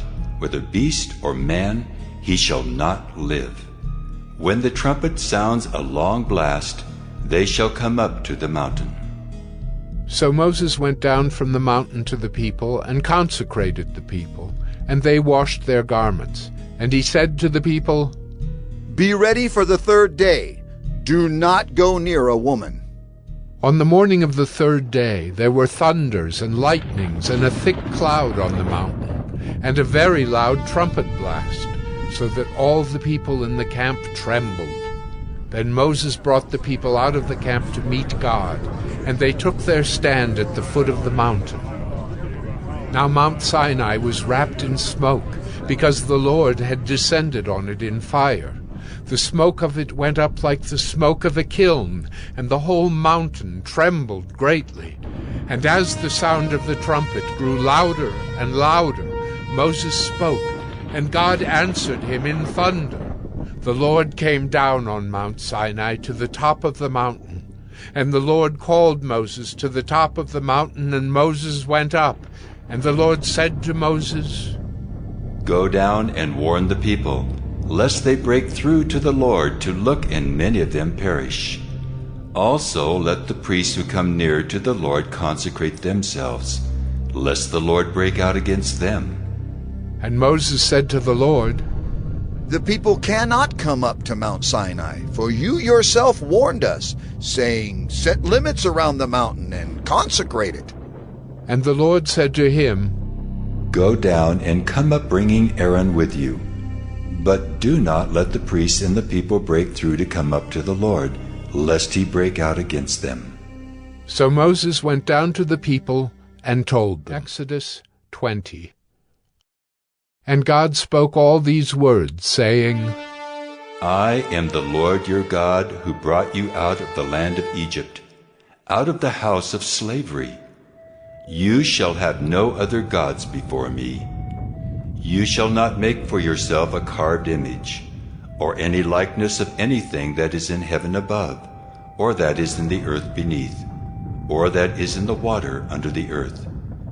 You shall not bow down to them or serve them, for I, the Lord your God, am a jealous God, visiting the iniquity of the fathers on the children to the third and the fourth generation of those who hate me, but showing steadfast love to thousands of those who love me and keep my commandments. You shall not take the name of the Lord your God in vain, for the Lord will not hold him guiltless who takes his name in vain.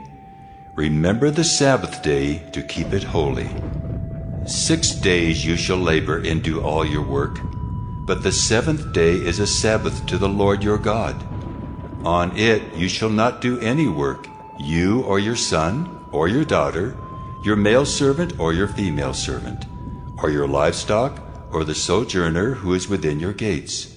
For in 6 days the Lord made heaven and earth, the sea, and all that is in them, and rested on the seventh day. Therefore the Lord blessed the Sabbath day and made it holy. Honor your father and your mother, that your days may be long in the land that the Lord your God is giving you. You shall not murder. You shall not commit adultery. You shall not steal. You shall not bear false witness against your neighbor. You shall not covet your neighbor's house. You shall not covet your neighbor's wife, or his male servant, or his female servant, or his ox, or his donkey, or anything that is your neighbor's. Now when all the people saw the thunder and the flashes of lightning and the sound of the trumpet and the mountain smoking, the people were afraid and trembled. And they stood far off and said to Moses, You speak to us, and we will listen, but do not let God speak to us, lest we die. Moses said to the people, Do not fear, for God has come to test you, that the fear of him may be before you, that you may not sin. The people stood far off, while Moses drew near to the thick darkness where God was. And the Lord said to Moses, Thus you shall say to the people of Israel, You have seen for yourselves that I have talked with you from heaven. You shall not make gods of silver to be with me, nor shall you make for yourselves gods of gold. An altar of earth you shall make for me, and sacrifice on it your burnt offerings and your peace offerings, your sheep and your oxen. In every place where I cause my name to be remembered, I will come to you and bless you. If you make me an altar of stone, you shall not build it of hewn stones. For if you wield your tool on it, you profane it. And you shall not go up by steps to my altar, that your nakedness be not exposed on Exodus 21. Now these are the rules that you shall set before them. When you buy a Hebrew slave, he shall serve 6 years, and in the 7th he shall go out free for nothing. If he comes in single, he shall go out single. If he comes in married, then his wife shall go out with him. If his master gives him a wife, and she bears him sons or daughters, the wife and her children shall be her master's, and he shall go out alone. But if the slave plainly says, I love my master, my wife, and my children, I will not go out free. Then his master shall bring him to God, and he shall bring him to the door or the doorpost, and his master shall bore his ear through with an awl, and he shall be his slave forever. When a man sells his daughter as a slave, she shall not go out as the male slaves do. If she does not please her master, who has designated her for himself, then he shall let her be redeemed.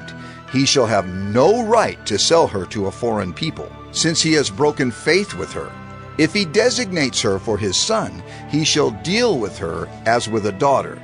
If he takes another wife to himself, he shall not diminish her food, her clothing, or her marital rights. And if he does not do these 3 things for her, she shall go out for nothing, without payment of money. Whoever strikes a man so that he dies shall be put to death. But if he did not lie in wait for him, but God let him fall into his hand, then I will appoint for you a place to which he may flee. But if a man willfully attacks another to kill him by cunning, you shall take him from my altar, that he may die. Whoever strikes his father or his mother shall be put to death. Whoever steals a man and sells him, and anyone found in possession of him, shall be put to death. Whoever curses his father or his mother shall be put to death. When men quarrel, and one strikes the other with a stone or with his fist, and the man does not die, but takes to his bed, then if the man rises again and walks outdoors with his staff, he who struck him shall be clear. Only he shall pay for the loss of his time, and shall have him thoroughly healed. When a man strikes his slave, male or female, with a rod, and the slave dies under his hand, he shall be avenged. But if the slave survives a day or two, he is not to be avenged, for the slave is his money. When men strive together and hit a pregnant woman, so that her children come out, but there is no harm, the one who hit her shall surely be fined, as the woman's husband shall impose on him, and he shall pay as the judges determine. But if there is harm, then you shall pay life for life, eye for eye, tooth for tooth, hand for hand, foot for foot, burn for burn, wound for wound, stripe for stripe. When a man strikes the eye of his slave, male or female, and destroys it, he shall let the slave go free because of his eye. If he knocks out the tooth of his slave, male or female, he shall let the slave go free because of his tooth. When an ox gores a man or a woman to death, the ox shall be stoned, and its flesh shall not be eaten. But the owner of the ox shall not be liable. But if the ox has been accustomed to gore in the past, and its owner has been warned but has not kept it in, and it kills a man or a woman, the ox shall be stoned, and its owner also shall be put to death. If a ransom is imposed on him, then he shall give for the redemption of his life whatever is imposed on him.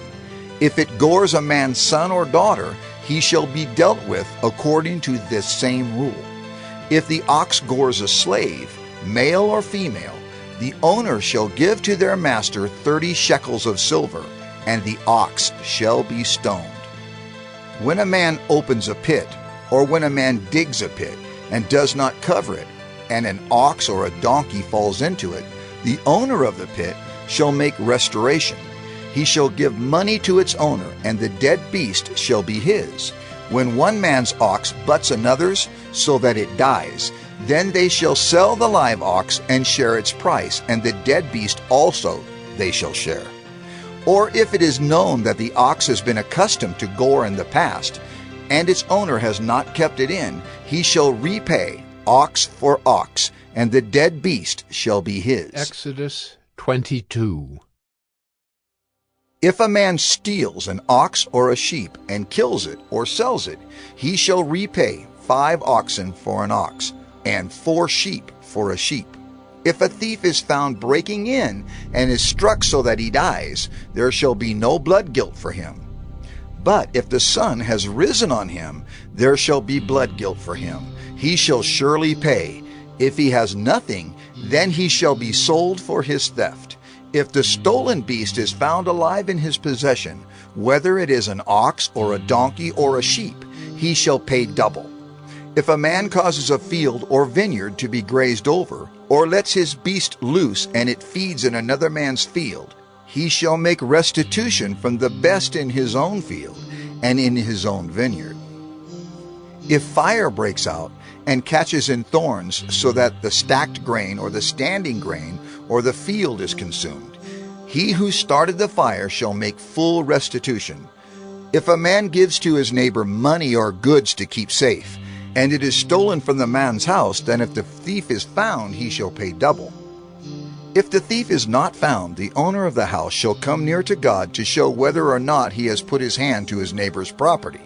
For every breach of trust, whether it is for an ox, for a donkey, for a sheep, for a cloak, or for any kind of lost thing, of which one says, "This is it," the case of both parties shall come before God.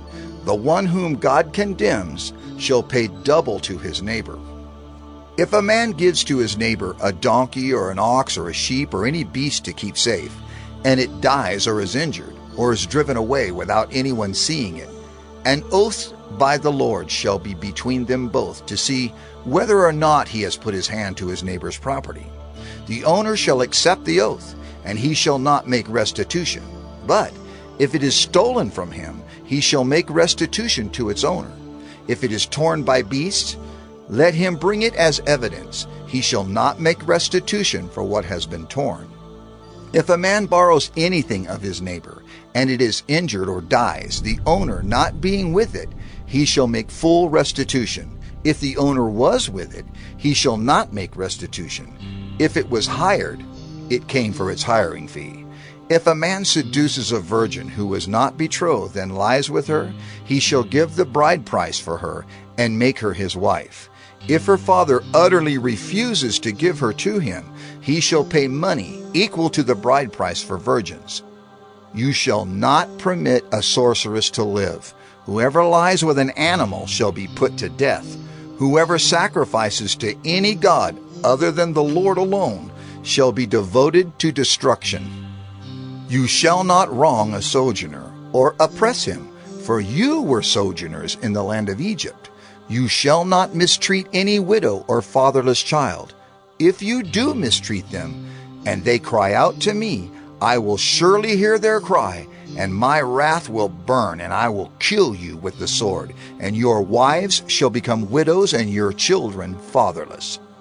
If you lend money to any of my people with you who is poor, you shall not be like a moneylender to him, and you shall not exact interest from him.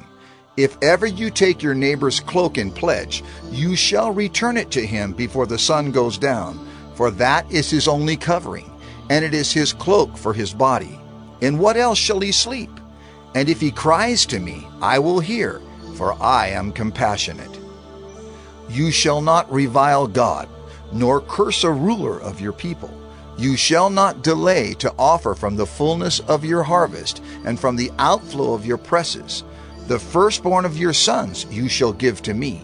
You shall do the same with your oxen and with your sheep. 7 days it shall be with its mother. On the 8th day you shall give it to me. You shall be consecrated to me. Therefore you shall not eat any flesh that is torn by beasts in the field. You shall throw it to the dogs. Exodus 23. You shall not spread a false report. You shall not join hands with a wicked man to be a malicious witness.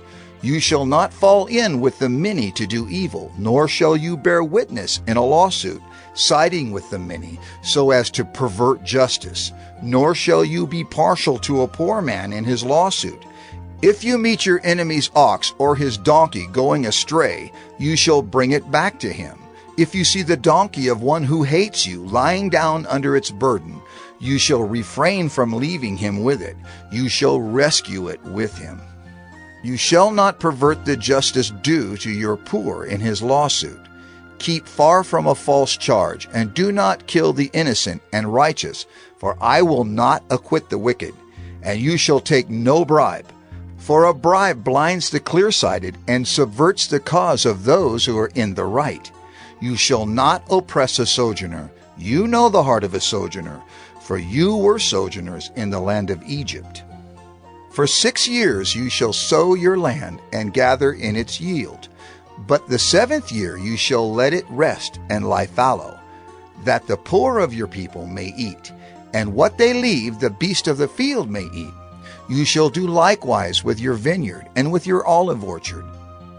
6 days you shall do your work, but on the 7th day you shall rest, that your ox and your donkey may have rest, and the son of your servant woman and the alien may be refreshed. Pay attention to all that I have said to you, and make no mention of the names of other gods, nor let it be heard on your lips. 3 times in the year you shall keep a feast to me. You shall keep the feast of unleavened bread. As I commanded you, you shall eat unleavened bread for 7 days at the appointed time in the month of Abib. For in it you came out of Egypt. None shall appear before me empty-handed. You shall keep the feast of harvest, of the first fruits of your labor, of what you sow in the field. You shall keep the feast of ingathering at the end of the year, when you gather in from the field the fruit of your labor. 3 times in the year shall all your males appear before the Lord God. You shall not offer the blood of my sacrifice with anything leavened, or let the fat of my feast remain until the morning. The best of the firstfruits of your ground you shall bring into the house of the Lord your God. You shall not boil a young goat in its mother's milk. Behold, I send an angel before you to guard you on the way and to bring you to the place that I have prepared. Pay careful attention to him and obey his voice. Do not rebel against him, for he will not pardon your transgression, for my name is in him. But if you carefully obey his voice and do all that I say, then I will be an enemy to your enemies and an adversary to your adversaries. When my angel goes before you and brings you to the Amorites, and the Hittites, and the Perizzites, and the Canaanites, the Hivites, and the Jebusites, and I blot them out, you shall not bow down to their gods nor serve them, nor do as they do, but you shall utterly overthrow them and break their pillars in pieces. You shall serve the Lord your God, and he will bless your bread and your water. And I will take sickness away from among you. None shall miscarry or be barren in your land. I will fulfill the number of your days. I will send my terror before you, and will throw into confusion all the people against whom you shall come. And I will make all your enemies turn their backs to you. And I will send hornets before you, which shall drive out the Hivites, the Canaanites, and the Hittites from before you. I will not drive them out from before you in 1 year, lest the land become desolate and the wild beasts multiply against you. Little by little I will drive them out from before you until you have increased and possessed the land. And I will set your border from the Red Sea to the Sea of the Philistines, and from the wilderness to the Euphrates. For I will give the inhabitants of the land into your hand, and you shall drive them out before you. You shall make no covenant with them and their gods. They shall not dwell in your land, lest they make you sin against me. For if you serve their gods, it will surely be a snare to you. Exodus 24. Then he said to Moses, Come up to the Lord, you and Aaron, Nadab and Abihu, and 70 of the elders of Israel, and worship from afar. Moses alone shall come near to the Lord, but the others shall not come near, and the people shall not come up with him. Moses came and told the people all the words of the Lord and all the rules. And all the people answered with one voice and said, All the words that the Lord has spoken we will do. And Moses wrote down all the words of the Lord. He rose early in the morning and built an altar at the foot of the mountain, and 12 pillars according to the 12 tribes of Israel. And he sent young men of the people of Israel, who offered burnt offerings and sacrificed peace offerings of oxen to the Lord. And Moses took half of the blood and put it in basins, and half of the blood he threw against the altar. Then he took the book of the covenant and read it in the hearing of the people. And they said, All that the Lord has spoken we will do, and we will be obedient. And Moses took the blood and threw it on the people and said, Behold, the blood of the covenant that the Lord has made with you, in accordance with all these words. Then Moses and Aaron, Nadab and Abihu, and 70 of the elders of Israel went up, and they saw the God of Israel. There was under his feet, as it were, a pavement of sapphire stone, like the very heaven for clearness. And he did not lay his hand on the chief men of the people of Israel. They beheld God, and ate and drank. The Lord said to Moses, Come up to me on the mountain, and wait there, that I may give you the tablets of stone, with the law and the commandment, which I have written for their instruction. So Moses rose with his assistant Joshua, and Moses went up into the mountain of God, and he said to the elders, Wait here for us until we return to you. And behold, Aaron and Hur are with you. Whoever has a dispute, let him go to them." Then Moses went up on the mountain, and the cloud covered the mountain. The glory of the Lord dwelt on Mount Sinai, and the cloud covered it 6 days. And on the 7th day he called to Moses out of the midst of the cloud. Now the appearance of the glory of the Lord was like a devouring fire on the top of the mountain in the sight of the people of Israel. Moses entered the cloud and went up on the mountain. And Moses was on the mountain 40 days and 40 nights. Exodus 25. The Lord said to Moses, "Speak to the people of Israel that they take for me a contribution. From every man whose heart moves him, you shall receive the contribution for me. And this is the contribution that you shall receive from them: gold, silver, and bronze, blue and purple, and scarlet yarns and fine twined linen, goat's hair, tanned ram skins, goat skins, acacia wood, oil for the lamps, spices for the anointing oil and for the fragrant incense, onyx stones, and stones for setting, for the ephod and for the breastpiece. And let them make me a sanctuary that I may dwell in their midst, exactly as I show you concerning the pattern of the tabernacle and of all its furniture, so you shall make it. They shall make an ark of acacia wood. 2 cubits and a half shall be its length, 1 cubit and a half its breadth, and 1 cubit and a half its height. You shall overlay it with pure gold, inside and outside shall you overlay it, and you shall make on it a molding of gold around it. You shall cast 4 rings of gold for it, and put them on its 4 feet, 2 rings on the one side of it, and 2 rings on the other side of it. You shall make poles of acacia wood, and overlay them with gold. And you shall put the poles into the rings on the sides of the ark, to carry the ark by them. The poles shall remain in the rings of the ark, they shall not be taken from it. And you shall put into the ark the testimony that I shall give you. You shall make a mercy seat of pure gold.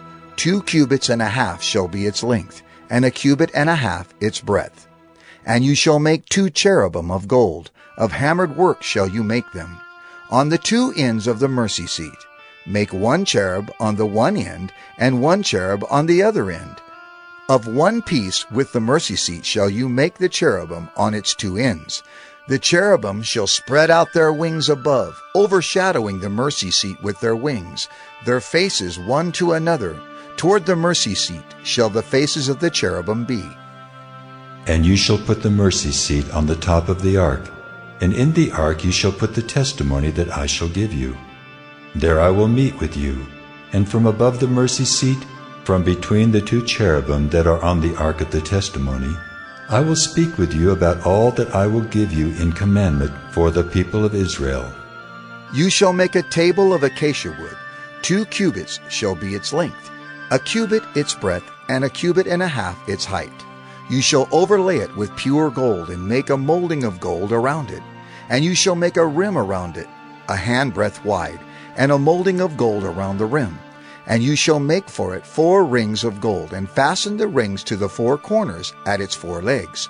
Close to the frame the rings shall lie, as holders for the poles to carry the table. You shall make the poles of acacia wood, and overlay them with gold, and the table shall be carried with these. And you shall make its plates and dishes for incense, and its flagons and bowls with which to pour drink offerings. You shall make them of pure gold. And you shall set the bread of the presence on the table before me regularly. You shall make a lampstand of pure gold. The lampstand shall be made of hammered work. Its base, its stem, its cups, its calyxes, and its flowers shall be of one piece with it. And there shall be 6 branches going out of its sides, 3 branches of the lampstand out of one side of it, and 3 branches of the lampstand out of the other side of it. 3 cups made like almond blossoms, each with calyx and flower on one branch, and 3 cups made like almond blossoms, each with calyx and flower on the other branch. So for the 6 branches going out of the lampstand. And on the lampstand itself there shall be 4 cups made like almond blossoms, with their calyxes and flowers. and a calyx of one piece with it under each pair of the 6 branches going out from the lampstand. Their calyxes and their branches shall be of one piece with it, the whole of it a single piece of hammered work of pure gold. You shall make 7 lamps for it, and the lamps shall be set up so as to give light on the space in front of it. Its tongs and their trays shall be of pure gold. It shall be made with all these utensils out of a talent of pure gold.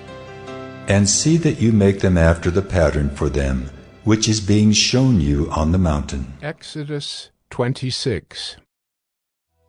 Moreover, you shall make the tabernacle with 10 curtains of fine twined linen, and blue and purple and scarlet yarns. You shall make them with cherubim skillfully worked into them. The length of each curtain shall be 28 cubits, and the breadth of each curtain 4 cubits. All the curtains shall be the same size. 5 curtains shall be coupled to one another, and the other 5 curtains shall be coupled to one another. And you shall make loops of blue on the edge of the outermost curtain in the first set. Likewise you shall make loops on the edge of the outermost curtain in the second set. 50 loops you shall make on the one curtain, and 50 loops you shall make on the edge of the curtain that is in the second set.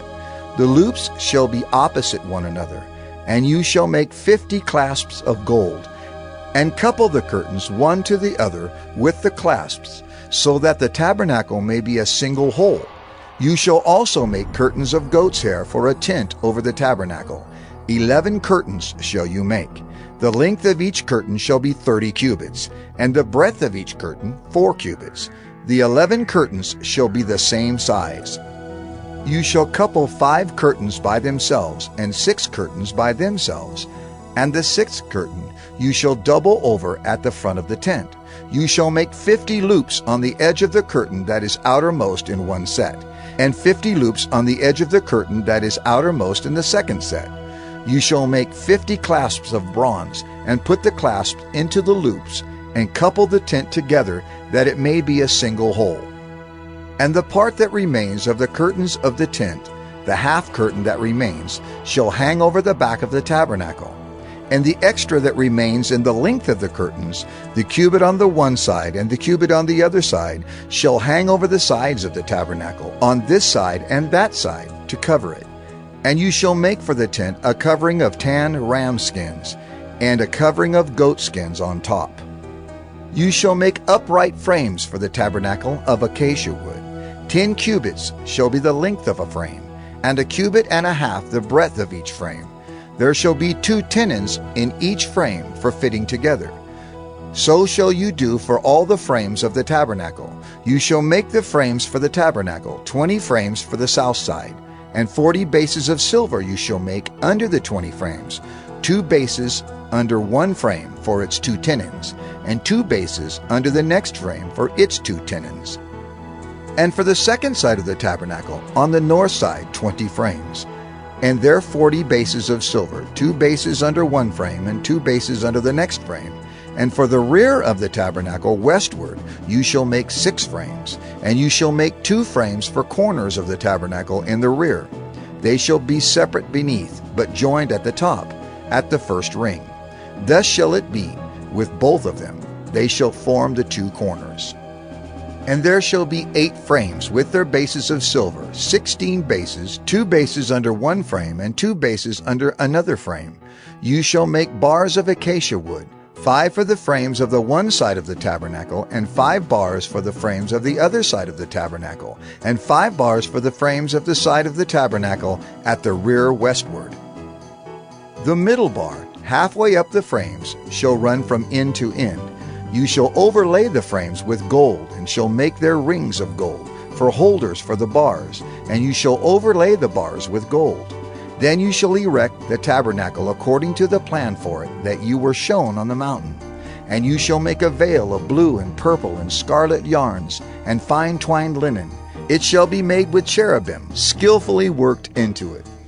And you shall hang it on 4 pillars of acacia, overlaid with gold, with hooks of gold, on 4 bases of silver. And you shall hang the veil from the clasps, and bring the ark of the testimony in there within the veil. And the veil shall separate for you the holy place from the most holy, You shall put the mercy seat on the ark of the testimony in the most holy place. And you shall set the table outside the veil, and the lampstand on the south side of the tabernacle opposite the table. And you shall put the table on the north side. You shall make a screen for the entrance of the tent, of blue and purple and scarlet yarns and fine twined linen, embroidered with needlework. And you shall make for the screen 5 pillars of acacia, and overlay them with gold. Their hooks shall be of gold, and you shall cast 5 bases of bronze for them. Exodus 27. You shall make the altar of acacia wood, 5 cubits long and 5 cubits broad. The altar shall be square, and its height shall be 3 cubits. And you shall make horns for it on its 4 corners. Its horns shall be of one piece with it, and you shall overlay it with bronze. You shall make pots for it to receive its ashes, and shovels and basins, and forks and fire pans. You shall make all its utensils of bronze. You shall also make for it a grating, a network of bronze, and on the net you shall make 4 bronze rings at its 4 corners. And you shall set it under the ledge of the altar, so that the net extends halfway down the altar.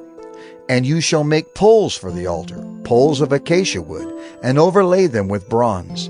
And the poles shall be put through the rings, so that the poles are on the 2 sides of the altar when it is carried. You shall make it hollow with boards, as it has been shown you on the mountain. So shall it be made. You shall make the court of the tabernacle.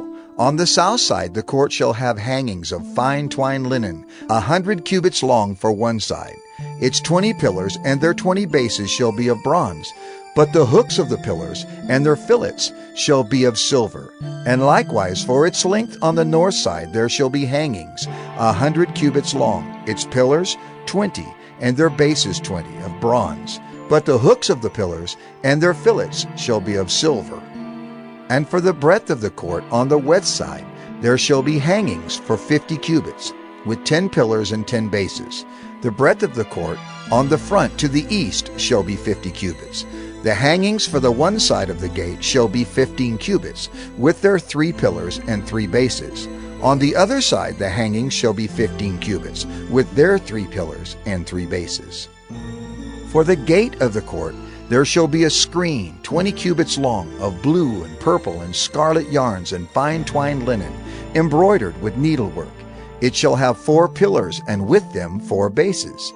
All the pillars around the court shall be filleted with silver. Their hooks shall be of silver, and their bases of bronze. The length of the court shall be 100 cubits, the breadth 50, and the height 5 cubits, with hangings of fine twined linen and bases of bronze. All the utensils of the tabernacle for every use, and all its pegs and all the pegs of the court shall be of bronze. You shall command the people of Israel that they bring to you pure beaten olive oil for the light, that a lamp may regularly be set up to burn. In the tent of meeting, outside the veil that is before the testimony, Aaron and his sons shall tend it from evening to morning before the Lord.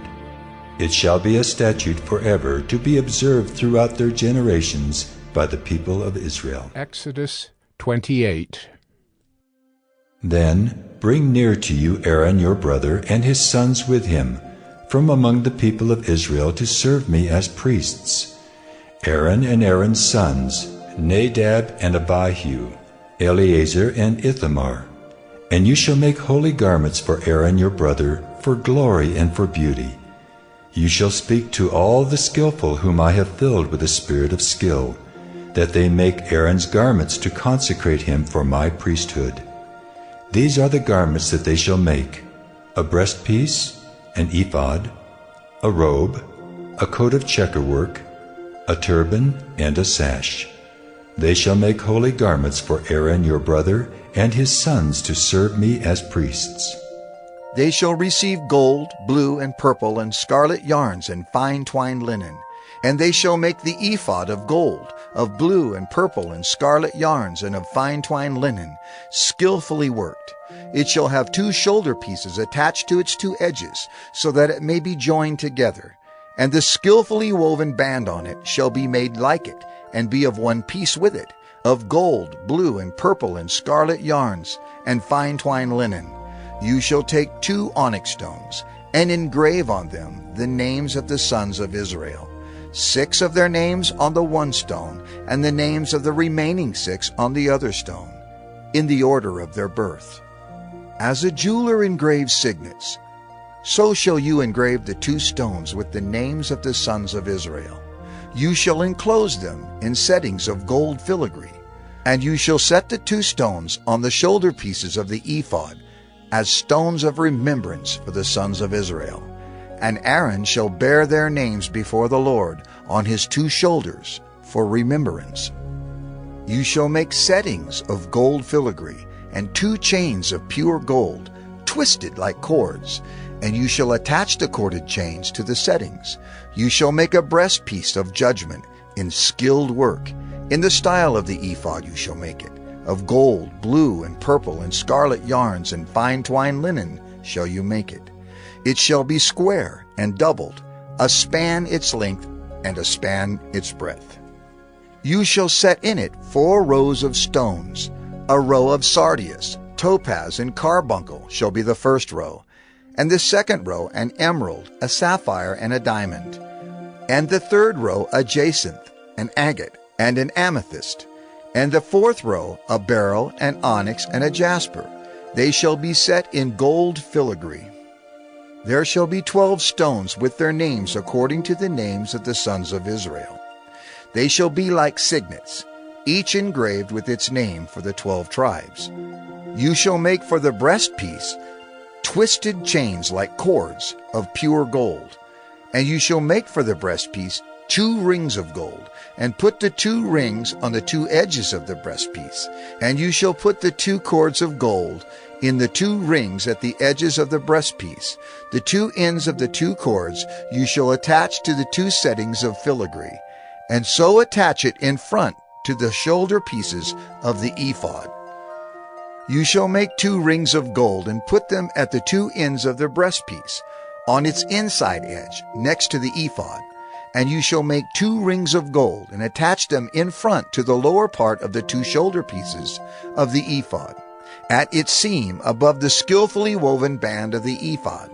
And they shall bind the breastpiece by its rings to the rings of the ephod, with a lace of blue, so that it may lie on the skillfully woven band of the ephod, so that the breastpiece shall not come loose from the ephod. So Aaron shall bear the names of the sons of Israel in the breastpiece of judgment on his heart, when he goes into the holy place, to bring them to regular remembrance before the Lord. And in the breastpiece of judgment you shall put the Urim and the Thummim, and they shall be on Aaron's heart when he goes in before the Lord. Thus Aaron shall bear the judgment of the people of Israel on his heart before the Lord regularly. You shall make the robe of the ephod olive blue. It shall have an opening for the head in the middle of it, with a woven binding around the opening, like the opening in a garment, so that it may not tear. On its hem you shall make pomegranates of blue and purple and scarlet yarns around its hem, with bells of gold between them. A golden bell and a pomegranate, a golden bell and a pomegranate around the hem of the robe. And it shall be on Aaron when he ministers, and its sound shall be heard when he goes into the holy place before the Lord, and when he comes out, so that he does not die. You shall make a plate of pure gold and engrave on it, like the engraving of a signet, holy to the Lord. And you shall fasten it on the turban by a cord of blue. It shall be on the front of the turban. It shall be on Aaron's forehead, and Aaron shall bear any guilt from the holy things that the people of Israel consecrate as their holy gifts. It shall regularly be on his forehead, that they may be accepted before the Lord. You shall weave the coat in checkerwork of fine linen, and you shall make a turban of fine linen, and you shall make a sash embroidered with needlework. For Aaron's sons you shall make coats and sashes and caps. You shall make them for glory and beauty. And you shall put them on Aaron your brother, and on his sons with him, and shall anoint them, and ordain them, and consecrate them, that they may serve me as priests. You shall make for them linen undergarments, to cover their naked flesh. They shall reach from the hips to the thighs, and they shall be on Aaron and on his sons when they go into the tent of meeting, or when they come near the altar to minister in the holy place, lest they bear guilt and die.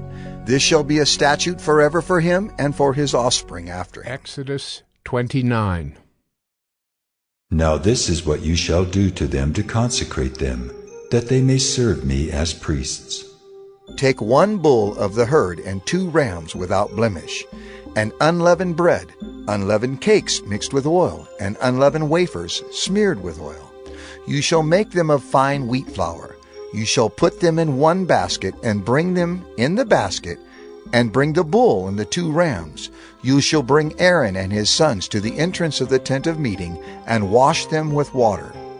Then you shall take the garments, and put on Aaron the coat and the robe of the ephod, and the breastpiece, and gird him with a skillfully woven band of the ephod. And you shall set the turban on his head, and put the holy crown on the turban. You shall take the anointing oil, and pour it on his head, and anoint him. Then you shall bring his sons, and put coats on them. And you shall gird Aaron and his sons with sashes, and bind caps on them. And the priesthood shall be theirs by a statute forever. Thus you shall ordain Aaron and his sons. Then you shall bring the bull before the tent of meeting. Aaron and his sons shall lay their hands on the head of the bull. Then you shall kill the bull before the Lord at the entrance of the tent of meeting, and shall take part of the blood of the bull and put it on the horns of the altar with your finger.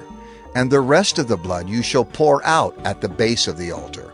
And you shall take all the fat that covers the entrails, and the long lobe of the liver, and the 2 kidneys, with the fat that is on them, and burn them on the altar.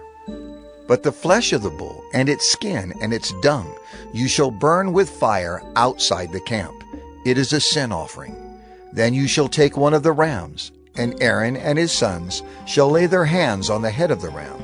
And you shall kill the ram, and shall take its blood, and throw it against the sides of the altar. Then you shall cut the ram into pieces, and wash its entrails and its legs, and put them with its pieces and its head, and burn the whole ram on the altar. It is a burnt offering to the Lord. It is a pleasing aroma, a food offering to the Lord. You shall take the other ram, and Aaron and his sons shall lay their hands on the head of the ram. And you shall kill the ram, and take part of its blood, and put it on the tip of the right ear of Aaron, and on the tips of the right ears of his sons, and on the thumbs of their right hands, and on the great toes of their right feet, and throw the rest of the blood against the sides of the altar. Then you shall take part of the blood that is on the altar, and of the anointing oil, and sprinkle it on Aaron and his garments, and on his sons and his sons' garments with him. He and his garments shall be holy, and his sons and his sons' garments with him. You shall also take the fat from the ram, and the fat tail, and the fat that covers the entrails, and the long lobe of the liver, and the 2 kidneys, with the fat that is on them, and the right thigh, for it is a ram of ordination, and 1 loaf of bread, and 1 cake of bread made with oil, and 1 wafer out of the basket of unleavened bread that is before the Lord. You shall put all these on the palms of Aaron, and on the palms of his sons, and wave them for a wave offering before the Lord. Then you shall take them from their hands and burn them on the altar, on top of the burnt offering, as a pleasing aroma before the Lord. It is a food offering to the Lord. You shall take the breast of the ram of Aaron's ordination, and wave it for a wave offering before the Lord, and it shall be your portion. And you shall consecrate the breast of the wave offering that is waved, and the thigh of the priest's portion that is contributed from the ram of ordination, from what was Aaron's and his sons. It shall be for Aaron and his sons as a perpetual due from the people of Israel. For it is a contribution. It shall be a contribution from the people of Israel, from their peace offerings, their contribution to the Lord. The holy garments of Aaron shall be for his sons after him. They shall be anointed in them and ordained in them. The son who succeeds him as priest, who comes into the tent of meeting to minister in the holy place shall wear them 7 days. You shall take the ram of ordination and boil its flesh in a holy place. And Aaron and his sons shall eat the flesh of the ram, and the bread that is in the basket, in the entrance of the tent of meeting. They shall eat those things with which atonement was made at their ordination and consecration, but an outsider shall not eat of them, because they are holy. And if any of the flesh for the ordination or of the bread remain until the morning, then you shall burn the remainder with fire. It shall not be eaten, because it is holy. Thus you shall do to Aaron and to his sons, according to all that I have commanded you. Through 7 days shall you ordain them, and every day you shall offer a bull as a sin offering for atonement. Also you shall purify the altar when you make atonement for it, and shall anoint it to consecrate it. 7 days you shall make atonement for the altar and consecrate it, and the altar shall be most holy. Whatever touches the altar shall become holy. Now this is what you shall offer on the altar: 2 lambs, a year old, day by day, regularly. 1 lamb you shall offer in the morning, and the other lamb you shall offer at twilight. And with the first lamb 1/10 seah of fine flour mingled with 1/4 of a hin of beaten oil, and 1/4 of a hin of wine for a drink offering. The other lamb you shall offer at twilight, and shall offer with it a grain offering and its drink offering, as in the morning, for a pleasing aroma, a food offering to the Lord. It shall be a regular burnt offering throughout your generations, at the entrance of the tent of meeting before the Lord, where I will meet with you to speak to you there. There I will meet with the people of Israel, and it shall be sanctified by my glory. I will consecrate the tent of meeting and the altar. Aaron also and his sons I will consecrate to serve me as priests. I will dwell among the people of Israel, and will be their God. And they shall know that I am the Lord their God, who brought them out of the land of Egypt, that I might dwell among them. I am the Lord their God. Exodus 30.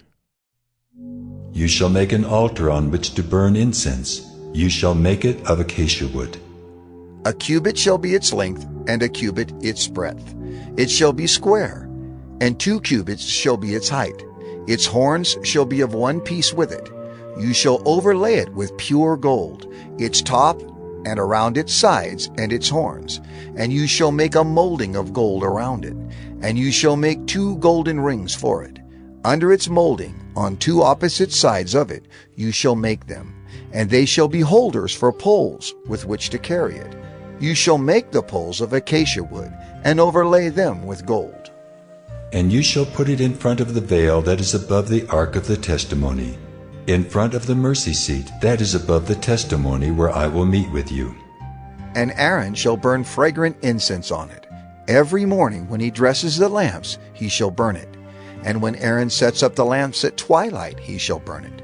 A regular incense offering before the Lord throughout your generations. You shall not offer unauthorized incense on it, or a burnt offering, or a grain offering, and you shall not pour a drink offering on it. Aaron shall make atonement on its horns once a year. With the blood of the sin offering of atonement he shall make atonement for it once in the year throughout your generations. It is most holy to the Lord. The Lord said to Moses, When you take the census of the people of Israel, then each shall give a ransom for his life to the Lord when you number them, that there be no plague among them when you number them. Each one who is numbered in the census shall give this, half a shekel, according to the shekel of the sanctuary. The shekel is 20 gerahs, half a shekel as an offering to the Lord. Everyone who is numbered in the census, from 20 years old and upward, shall give the Lord's offering. The rich shall not give more, and the poor shall not give less than the half shekel.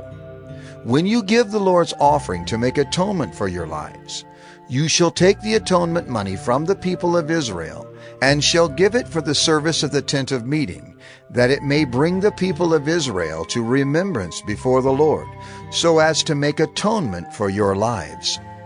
The Lord said to Moses, You shall also make a basin of bronze, with its stand of bronze, for washing. You shall put it between the tent of meeting and the altar, and you shall put water in it, with which Aaron and his sons shall wash their hands and their feet. When they go into the tent of meeting, or when they come near the altar to minister, to burn a food offering to the Lord, they shall wash with water so that they may not die. They shall wash their hands and their feet so that they may not die. It shall be a statute forever to them, even to him and to his offspring throughout their generations. The Lord said to Moses, Take the finest spices, of liquid myrrh 500 shekels, and of sweet-smelling cinnamon half as much, that is 250, and 250 of aromatic cane, and 500 of cassia, according to the shekel of the sanctuary, and a hin of olive oil. And you shall make of these a sacred anointing oil, blended as by the perfumer. It shall be a holy anointing oil. With it you shall anoint the tent of meeting and the ark of the testimony, and the table and all its utensils, and the lampstand and its utensils, and the altar of incense, and the altar of burnt offering with all its utensils, and the basin and its stand. You shall consecrate them that they may be most holy. Whatever touches them will become holy. You shall anoint Aaron and his sons and consecrate them, that they may serve me as priests. And you shall say to the people of Israel, This shall be my holy anointing oil throughout your generations. It shall not be poured on the body of an ordinary person, and you shall make no other like it in composition. It is holy, and it shall be holy to you. Whoever compounds any like it, or whoever puts any of it on an outsider, shall be cut off from his people.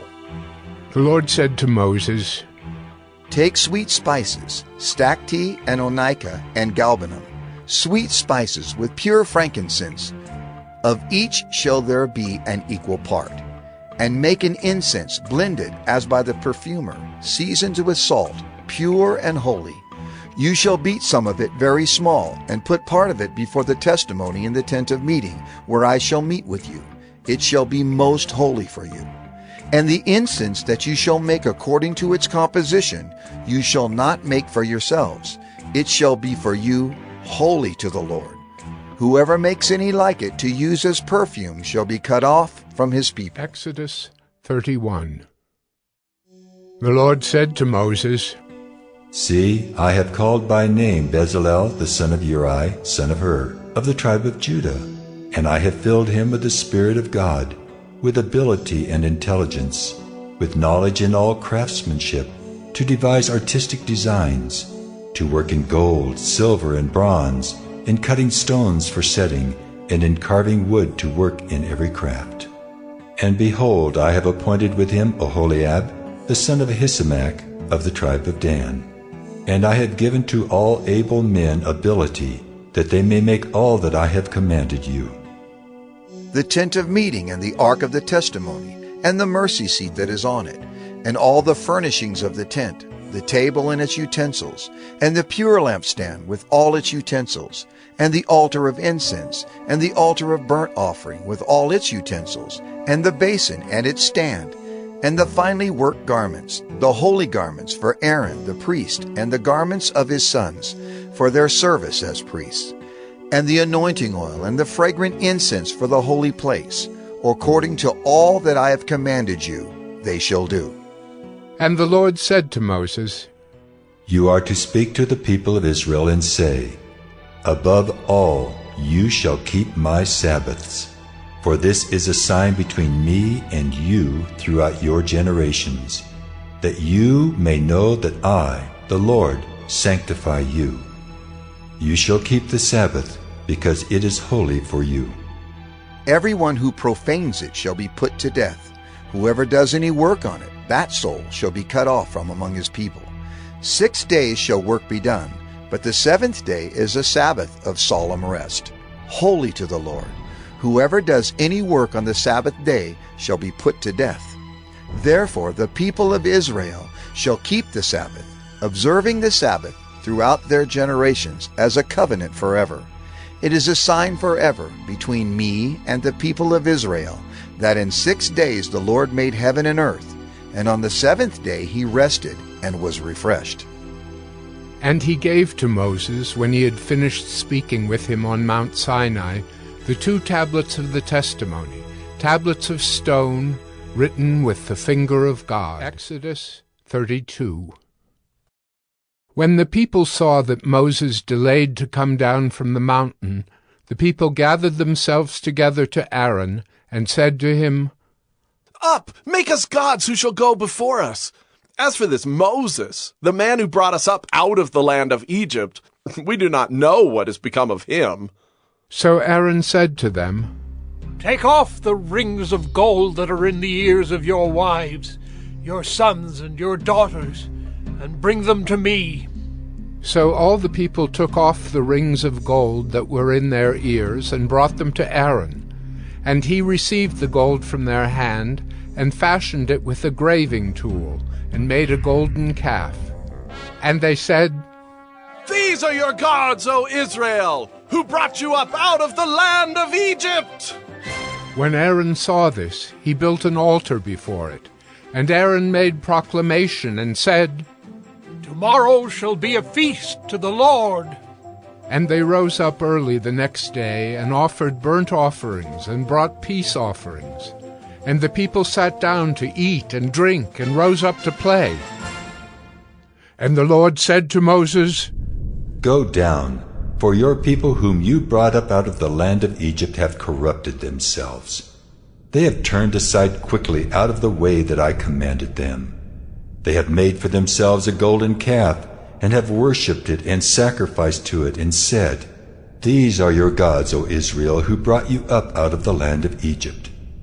And the Lord said to Moses, I have seen this people, and behold, it is a stiff-necked people. Now therefore let me alone, that my wrath may burn hot against them, and I may consume them, in order that I may make a great nation of you. But Moses implored the Lord his God, and said, O Lord, why does your wrath burn hot against your people, whom you have brought out of the land of Egypt with great power and with a mighty hand? Why should the Egyptians say, With evil intent did he bring them out, to kill them in the mountains and to consume them from the face of the earth? Turn from your burning anger and relent from this disaster against your people. Remember Abraham, Isaac, and Israel, your servants, to whom you swore by your own self, and said to them, I will multiply your offspring as the stars of heaven, and all this land that I have promised I will give to your offspring, and they shall inherit it forever. And the Lord relented from the disaster that he had spoken of bringing on his people. Then Moses turned and went down from the mountain with the 2 tablets of the testimony in his hand, tablets that were written on both sides. On the front and on the back they were written. The tablets were the work of God, and the writing was the writing of God, engraved on the tablets. When Joshua heard the noise of the people as they shouted, he said to Moses, There is a noise of war in the camp. But he said, It is not the sound of shouting for victory, or the sound of the cry of defeat, but the sound of singing that I hear. And as soon as he came near the camp and saw the calf and the dancing, Moses' anger burned hot, and he threw the tablets out of his hands and broke them at the foot of the mountain. He took the calf that they had made and burned it with fire, and ground it to powder, and scattered it on the water, and made the people of Israel drink it. And Moses said to Aaron, What did this people do to you, that you have brought such a great sin upon them? And Aaron said, Let not the anger of my Lord burn hot. You know the people, that they are set on evil. For they said to me, Make us gods who shall go before us. As for this Moses, the man who brought us up out of the land of Egypt, we do not know what has become of him. So I said to them, Let any who have gold take it off. So they gave it to me, and I threw it into the fire, and out came this calf. And when Moses saw that the people had broken loose, for Aaron had let them break loose to the derision of their enemies, then Moses stood in the gate of the camp and said, "Who is on the Lord's side? Come to me." And all the sons of Levi gathered around him, and he said to them, "Thus says the Lord God of Israel, put your sword on your side, each of you, and go to and fro from gate to gate throughout the camp, and each of you kill his brother and his companion and his neighbor." And the sons of Levi did according to the word of Moses. And that day about 3,000 men of the people fell. And Moses said, "Today you have been ordained for the service of the Lord, each one at the cost of his son and of his brother, so that he might bestow a blessing upon you this day." The next day Moses said to the people, "You have sinned a great sin, and now I will go up to the Lord. Perhaps I can make atonement for your sin." So Moses returned to the Lord and said, "Alas, this people has sinned a great sin. They have made for themselves gods of gold. But now, if you will forgive their sin, but if not, please blot me out of your book that you have written." But the Lord said to Moses, "Whoever has sinned against me, I will blot out of my book. But now go, lead the people to the place about which I have spoken to you. Behold, my angel shall go before you. Nevertheless, in the day when I visit, I will visit their sin upon them."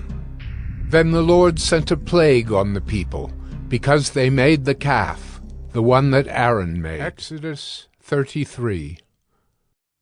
The Lord said to Moses, "Depart, go up from here, you and the people whom you have brought up out of the land of Egypt, to the land of which I swore to Abraham, Isaac, and Jacob, saying, to your offspring I will give it. I will send an angel before you, and I will drive out the Canaanites, the Amorites, the Hittites, the Perizzites, the Hivites, and the Jebusites. Go up to a land flowing with milk and honey. But I will not go up among you, lest I consume you on the way, for you are a stiff-necked people." When the people heard this disastrous word, they mourned, and no one put on his ornaments, for the Lord had said to Moses, "Say to the people of Israel, you are a stiff-necked people. If for a single moment I should go up among you, I would consume you. So now take off your ornaments, that I may know what to do with you." Therefore the people of Israel stripped themselves of their ornaments from Mount Horeb onward. Now Moses used to take the tent and pitch it outside the camp, far off from the camp, and he called it the tent of meeting. And everyone who sought the Lord would go out to the tent of meeting, which was outside the camp. Whenever Moses went out to the tent, all the people would rise up, and each would stand at his tent door and watch Moses until he had gone into the tent. When Moses entered the tent, the pillar of cloud would descend and stand at the entrance of the tent, and the Lord would speak with Moses. And when all the people saw the pillar of cloud standing at the entrance of the tent, all the people would rise up and worship, each at his tent door. Thus the Lord used to speak to Moses face to face, as a man speaks to his friend. When Moses turned again into the camp, his assistant Joshua, the son of Nun, a young man, would not depart from the tent. Moses said to the Lord, "See, you say to me, 'Bring up this people,' but you have not let me know whom you will send with me. Yet you have said, 'I know you by name, and you have also found favor in my sight.' Now therefore, if I have found favor in your sight, please show me now your ways, that I may know you in order to find favor in your sight. Consider too that this nation is your people." And he said, My presence will go with you, and I will give you rest. And he said to him, If your presence will not go with me, do not bring us up from here. For how shall it be known that I have found favor in your sight, I and your people? Is it not in your going with us, so that we are distinct, I and your people, from every other people on the face of the earth? And the Lord said to Moses, This very thing that you have spoken, I will do, for you have found favor in my sight, and I know you by name. Moses said, Please, show me your glory. And he said, I will make all my goodness pass before you, and will proclaim before you my name, the Lord. And I will be gracious to whom I will be gracious, and will show mercy on whom I will show mercy. But, he said, you cannot see my face, for man shall not see me and live. And the Lord said, Behold, there is a place by me where you shall stand on the rock, and while my glory passes by, I will put you in a cleft of the rock, and I will cover you with my hand until I have passed by. Then I will take away my hand, and you shall see my back, but my face shall not be seen. Exodus 34. The Lord said to Moses, Cut for yourself 2 tablets of stone like the first, and I will write on the tablets the words that were on the first tablets, which you broke. Be ready by the morning, and come up in the morning to Mount Sinai, and present yourself there to me on the top of the mountain.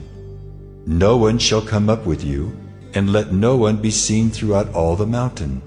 Let no flocks or herds graze opposite that mountain. So Moses cut 2 tablets of stone like the first, and he rose early in the morning and went up on Mount Sinai as the Lord had commanded him, and took in his hand 2 tablets of stone. The Lord descended in the cloud and stood with him there, and proclaimed the name of the Lord. The Lord passed before him and proclaimed, The Lord, a God merciful and gracious, slow to anger, and abounding in steadfast love and faithfulness, keeping steadfast love for thousands, forgiving iniquity and transgression and sin, but who will by no means clear the guilty, visiting the iniquity of the fathers on the children, and the children's children to the 3rd and the 4th generation. And Moses quickly bowed his head toward the earth and worshipped. And he said, If now I have found favor in your sight, O Lord, please let the Lord go in the midst of us, for it is a stiff-necked people, and pardon our iniquity and our sin, and take us for your inheritance. And he said, Behold, I am making a covenant. Before all your people I will do marvels, such as have not been created in all the earth or in any nation. And all the people among whom you are shall see the work of the Lord, for it is an awesome thing that I will do with you. Observe what I command you this day.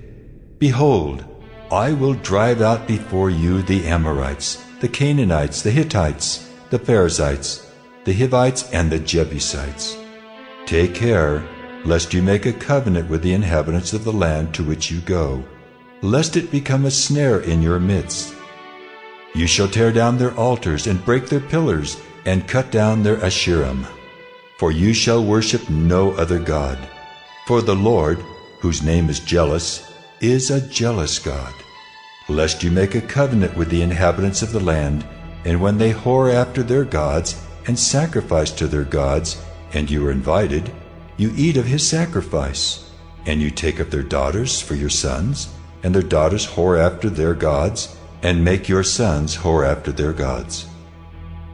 You shall not make for yourself any gods of cast metal. You shall keep the feast of unleavened bread. 7 days you shall eat unleavened bread as I commanded you at the time appointed in the month Abib. For in the month Abib you came out from Egypt. All that open the womb are mine.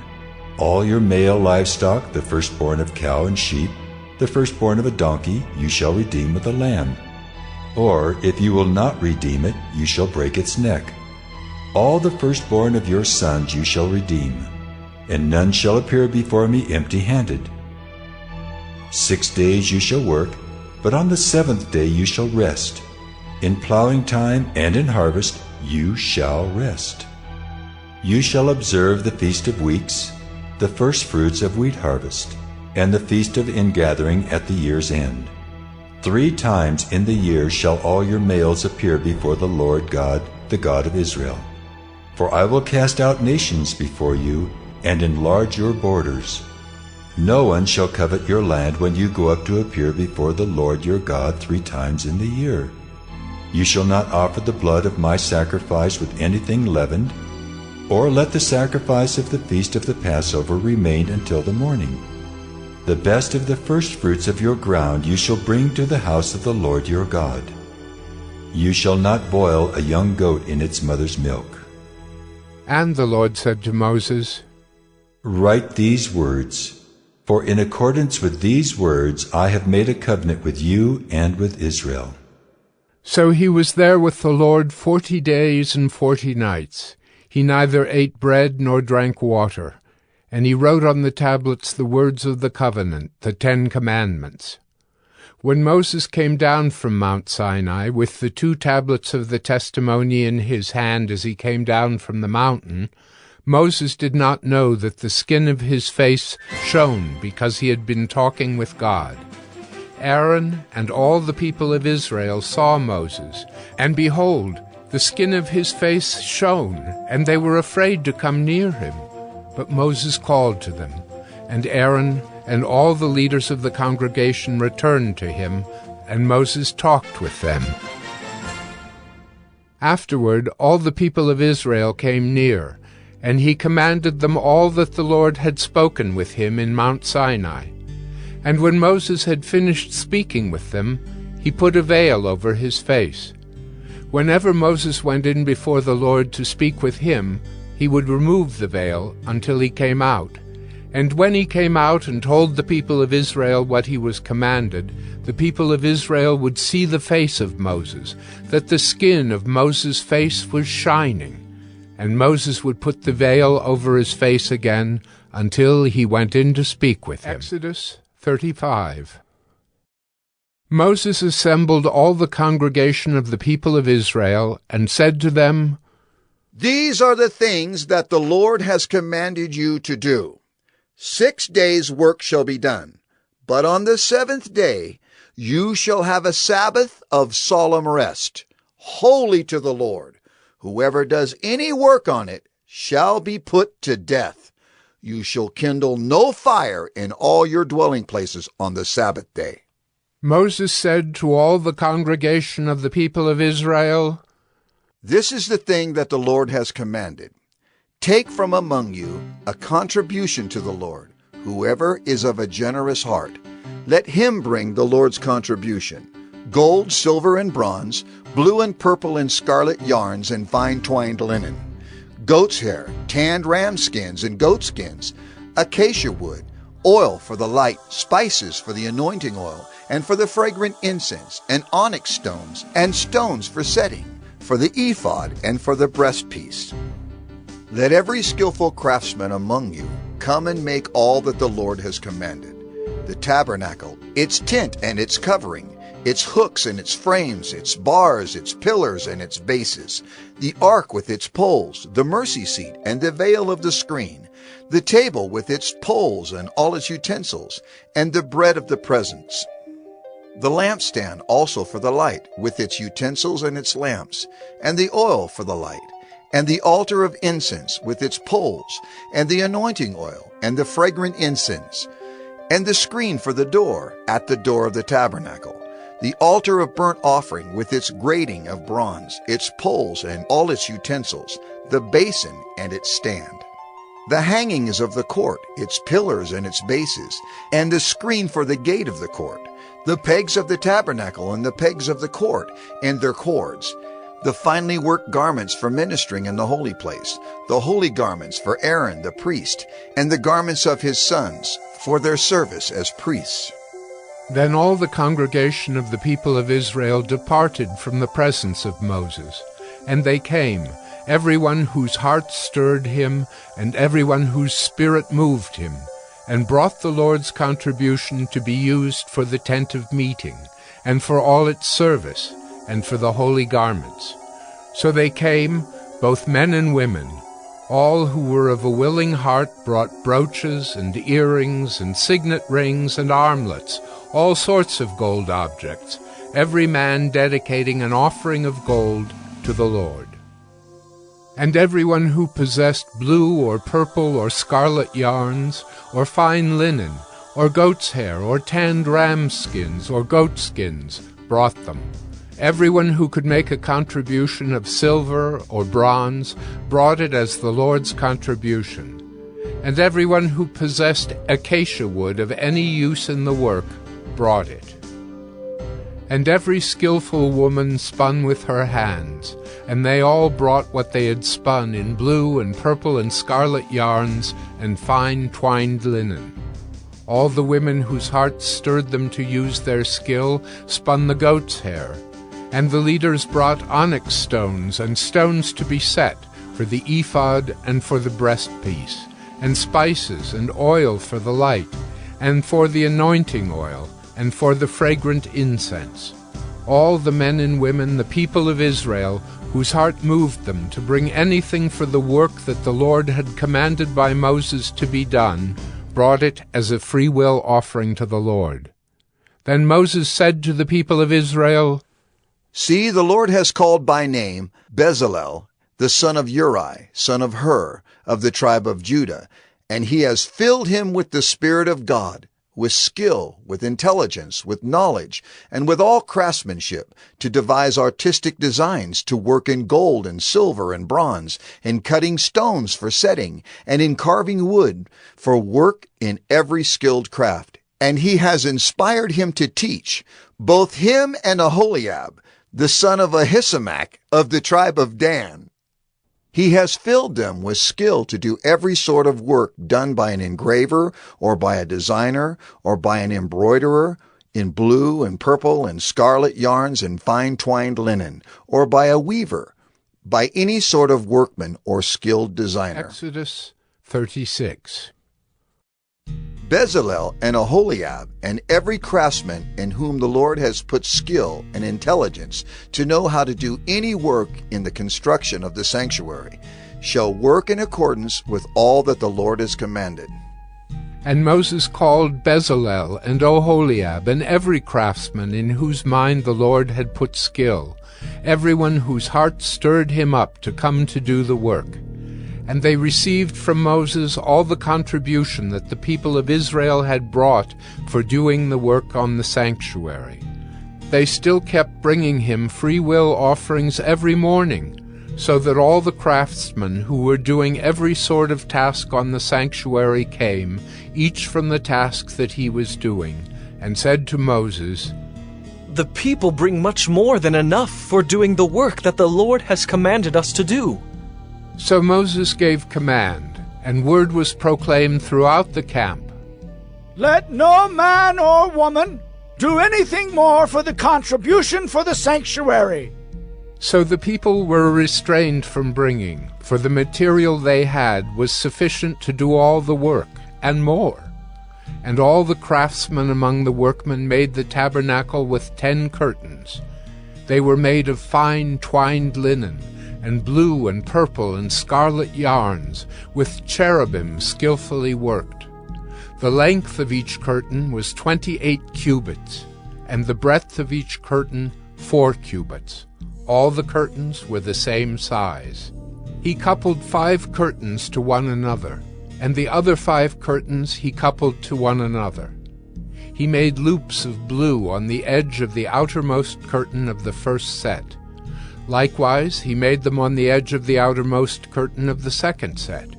He made 50 loops on the one curtain, and he made 50 loops on the edge of the curtain that was in the second set. The loops were opposite one another. And he made 50 clasps of gold, and coupled the curtains one to the other with clasps. So the tabernacle was a single whole. He also made curtains of goat's hair for a tent over the tabernacle. He made 11 curtains. The length of each curtain was 30 cubits, and the breadth of each curtain 4 cubits. The 11 curtains were the same size. He coupled 5 curtains by themselves, and 6 curtains by themselves. And he made 50 loops on the edge of the outermost curtain of the one set, and 50 loops on the edge of the other connecting curtain. And he made 50 clasps of bronze to couple the tent together, that it might be a single whole. And he made for the tent a covering of tanned ram skins and goat skins. Then he made the upright frames for the tabernacle of acacia wood. 10 cubits was the length of a frame, and 1.5 cubits the breadth of each frame. Each frame had 2 tenons for fitting together. He did this for all the frames of the tabernacle. The frames for the tabernacle he made thus: 20 frames for the south side, and he made 40 bases of silver under the 20 frames, 2 bases under one frame for its 2 tenons, and 2 bases under the next frame for its 2 tenons. For the second side of the tabernacle, on the north side, he made 20 frames and their 40 bases of silver, 2 bases under one frame, and 2 bases under the next frame. For the rear of the tabernacle westward, he made 6 frames. He made 2 frames for corners of the tabernacle in the rear. And they were separate beneath, but joined at the top, at the first ring. He made 2 of them this way for the 2 corners. There were 8 frames with their bases of silver, 16 bases under every frame, 2 bases. He made bars of acacia wood, 5 for the frames of the one side of the tabernacle, and 5 bars for the frames of the other side of the tabernacle, and 5 bars for the frames of the tabernacle at the rear westward. And he made the middle bar to run from end to end, halfway up the frames. And he overlaid the frames with gold, and made their rings of gold for holders for the bars, and overlaid the bars with gold. He made the veil of blue and purple and scarlet yarns and fine twined linen. With cherubim skillfully worked into it he made it. And for it he made 4 pillars of acacia, and overlaid them with gold. Their hooks were of gold, and he cast for them 4 bases of silver. He also made a screen for the entrance of the tent, of blue and purple and scarlet yarns and fine twined linen, embroidered with needlework, and its 5 pillars with their hooks. He overlaid their capitals, and their fillets were of gold, but their 5 bases were of bronze. Exodus 37. Bezalel made the ark of acacia wood. 2.5 cubits was its length, 1.5 cubits its breadth, and 1.5 cubits its height. And he overlaid it with pure gold, inside and outside, and made a molding of gold around it. And he cast for it 4 rings of gold for its 4 feet, 2 rings on its one side, and 2 rings on its other side. And he made poles of acacia wood, and overlaid them with gold, and put the poles into the rings on the sides of the ark to carry the ark. And he made a mercy seat of pure gold. 2.5 cubits was its length, and 1.5 cubits its breadth. And he made 2 cherubim of gold. He made them of hammered work on the 2 ends of the mercy seat, 1 cherub on the one end, and 1 cherub on the other end. Of one piece with the mercy seat he made the cherubim on its 2 ends. The cherubim spread out their wings above, overshadowing the mercy seat with their wings, with their faces one to another. Toward the mercy seat were the faces of the cherubim. He also made the table of acacia wood. 2 cubits was its length, 1 cubit its breadth, and 1.5 cubits its height. And he overlaid it with pure gold, and made a molding of gold around it. And he made a rim around it, 1 handbreadth wide, and made a molding of gold around the rim. He cast for it 4 rings of gold, and fastened the rings to the 4 corners at its 4 legs. Close to the frame were the rings, as holders for the poles to carry the table. He made the poles of acacia wood to carry the table, and overlaid them with gold. And he made the vessels of pure gold that were to be on the table, its plates and dishes for incense, and its bowls and flagons with which to pour drink offerings. He also made the lampstand of pure gold. He made the lampstand of hammered work, its base, its stem, its cups, its calyxes, and its flowers were of one piece with it. And there were 6 branches going out of its sides, 3 branches of the lampstand out of one side of it, and 3 branches of the lampstand out of the other side of it. 3 cups made like almond blossoms, each with calyx and flower on one branch, and 3 cups made like almond blossoms, each with calyx and flower on the other branch. So for the 6 branches going out of the lampstand. And on the lampstand itself were 4 cups made like almond blossoms, with their calyxes and flowers, and a calyx of one piece with it under each pair of the 6 branches going out of it. Their calyxes and their branches were of one piece with it. The whole of it was a single piece of hammered work of pure gold. And he made it 7 lamps, and its tongs, and its trays of pure gold. He made it and all its utensils out of a talent of pure gold. He made the altar of incense of acacia wood. Its length was a cubit, and its breadth was a cubit. It was square, and 2 cubits was its height. Its horns were of one piece with it. He overlaid it with pure gold, its top and around its sides and its horns. And he made a molding of gold around it, and made 2 rings of gold on it under its molding, on 2 opposite sides of it, as holders for the poles with which to carry it. And he made the poles of acacia wood, and overlaid them with gold. He made the holy anointing oil also, and the pure fragrant incense, blended as by the perfumer. Exodus 38. He made the altar of burnt offering of acacia wood. 5 cubits was its length, and 5 cubits its breadth. It was square, and 3 cubits was its height. He made horns for it on its 4 corners. Its horns were of one piece with it, and he overlaid it with bronze. And he made all the utensils of the altar, the pots, the shovels, the basins, the forks, and the firepans. He made all its utensils of bronze. And he made for the altar a grating, a network of bronze under its ledge, extending halfway down. He cast 4 rings on the 4 corners of the bronze grating as holders for the poles. He made the poles of acacia wood, and overlaid them with bronze. And he put the poles through the rings on the sides of the altar to carry it with them. He made it hollow with boards. He made the basin of bronze and its stand of bronze from the mirrors of the ministering women who ministered in the entrance of the tent of meeting. And he made the court. For the south side the hangings of the court were of fine twined linen, 100 cubits.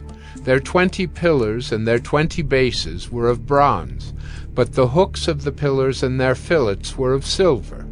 And for the north side there were hangings of 100 cubits. Their 20 pillars, their 20 bases were of bronze, but the hooks of the pillars and their fillets were of silver. And for the west side were hangings of 50 cubits, their 10 pillars and their 10 bases. The hooks of the pillars and their fillets were of silver. And for the front, to the east, 50 cubits. The hangings for one side of the gate were 15 cubits, with their 3 pillars and 3 bases. And so for the other side. On both sides of the gate of the court were hangings of 15 cubits, with their 3 pillars and their 3 bases. All the hangings around the court were of fine twined linen, and the bases for the pillars were of bronze, but the hooks of the pillars and their fillets were of silver. The overlaying of their capitals was also of silver, and all the pillars of the court were filleted with silver. And the screen for the gate of the court was embroidered with needlework in blue and purple and scarlet yarns and fine twined linen. It was 20 cubits long and 5 cubits high in its breadth, corresponding to the hangings of the court. And their pillars were 4 in number. Their 4 bases were of bronze, their hooks of silver, and the overlaying of their capitals and their fillets of silver. And all the pegs for the tabernacle and for the court all around were of bronze. These are the records of the tabernacle of the testimony, as they were recorded at the commandment of Moses, the responsibility of the Levites under the direction of Ithamar, the son of Aaron the priest. Bezalel, the son of Uri, son of Hur, of the tribe of Judah, made all that the Lord commanded Moses. And with him was Oholiab, the son of Ahisamach, of the tribe of Dan, an engraver and designer and embroiderer in blue and purple and scarlet yarns and fine twined linen. All the gold that was used for the work in all the construction of the sanctuary, the gold from the offering, was 29 talents and 730 shekels by the shekel of the sanctuary. The silver from those of the congregation who were recorded was 100 talents and 1,775 shekels by the shekel of the sanctuary. A beka a head, that is, half a shekel by the shekel of the sanctuary, for everyone who was listed in the records from 20 years old and upward, for 603,550 men.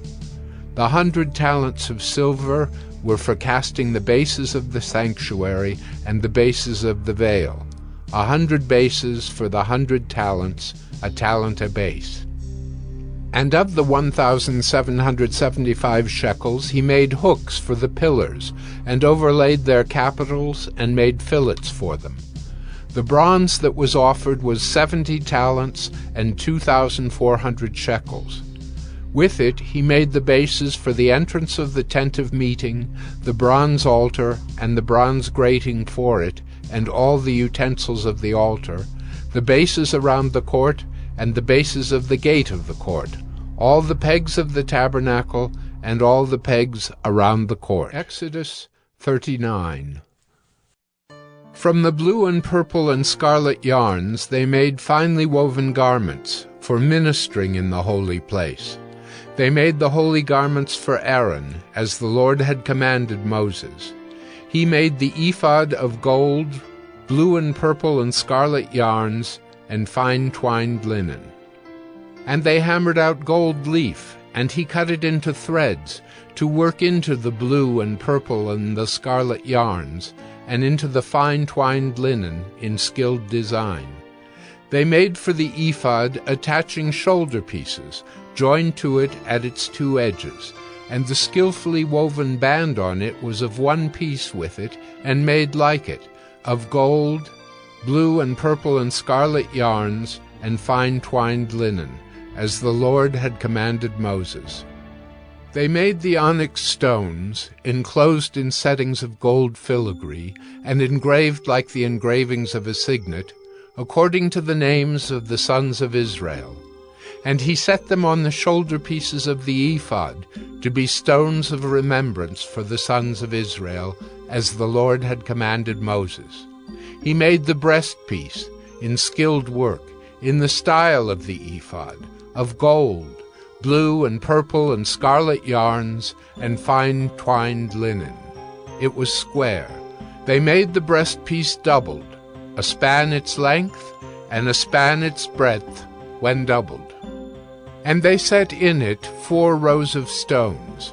A row of sardius, topaz, and carbuncle was the first row, and the second row an emerald, a sapphire, and a diamond, and the third row a jacinth, an agate, and an amethyst, and the 4th row a beryl, an onyx, and a jasper. They were enclosed in settings of gold filigree. There were 12 stones with their names, according to the names of the sons of Israel. They were like signets, each engraved with its name, for the 12 tribes.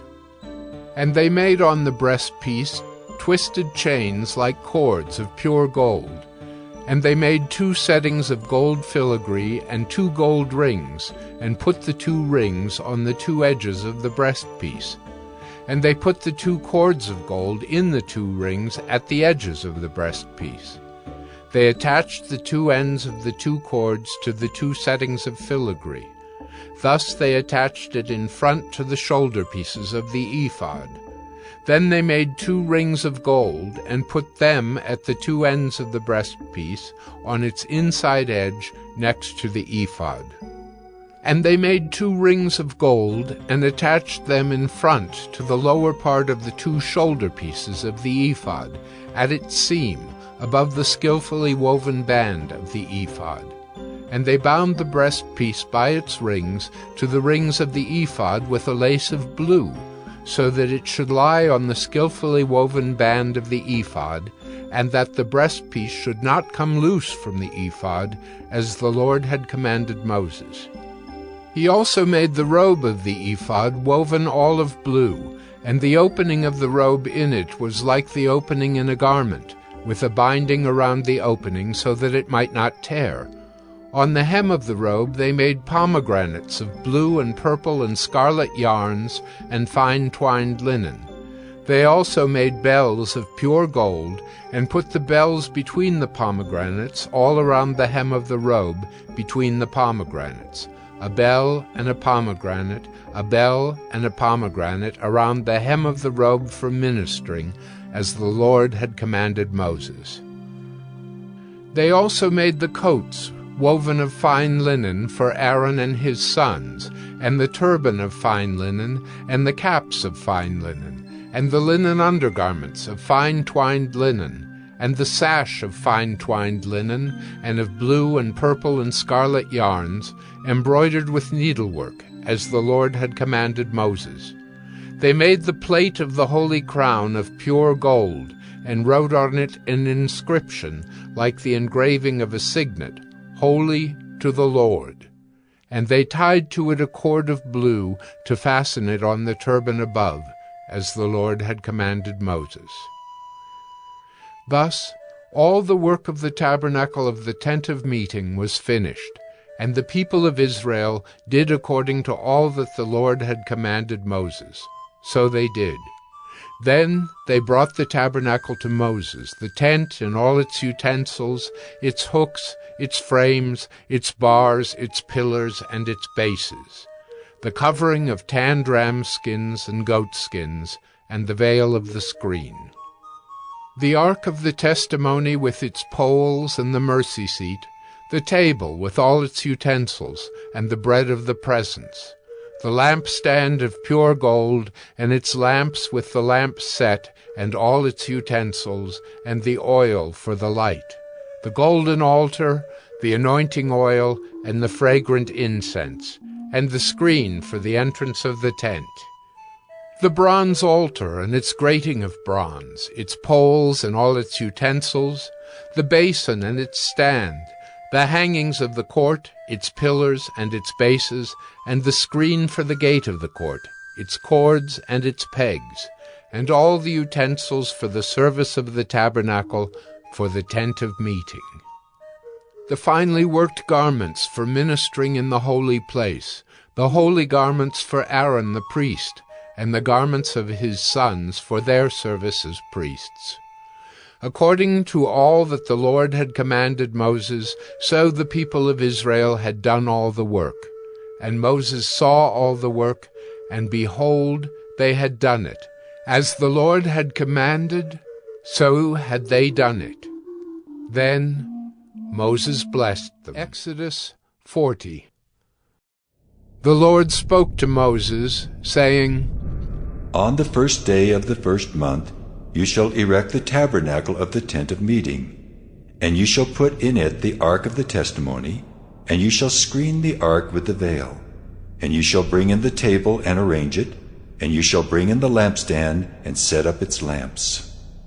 And you shall put the golden altar for incense before the ark of the testimony, and set up the screen for the door of the tabernacle. You shall set the altar of burnt offering before the door of the tabernacle of the tent of meeting, and place the basin between the tent of meeting and the altar, and put water in it. And you shall set up the court all around, and hang up the screen for the gate of the court. Then you shall take the anointing oil, and anoint the tabernacle and all that is in it, and consecrate it and all its furniture, so that it may become holy. You shall also anoint the altar of burnt offering, and all its utensils, and consecrate the altar, so that the altar may become most holy. You shall also anoint the basin and its stand, and consecrate it. Then you shall bring Aaron and his sons to the entrance of the tent of meeting, and shall wash them with water, and put on Aaron the holy garments.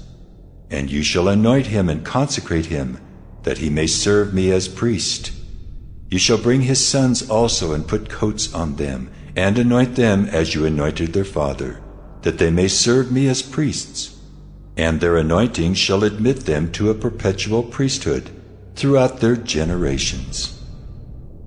This Moses did.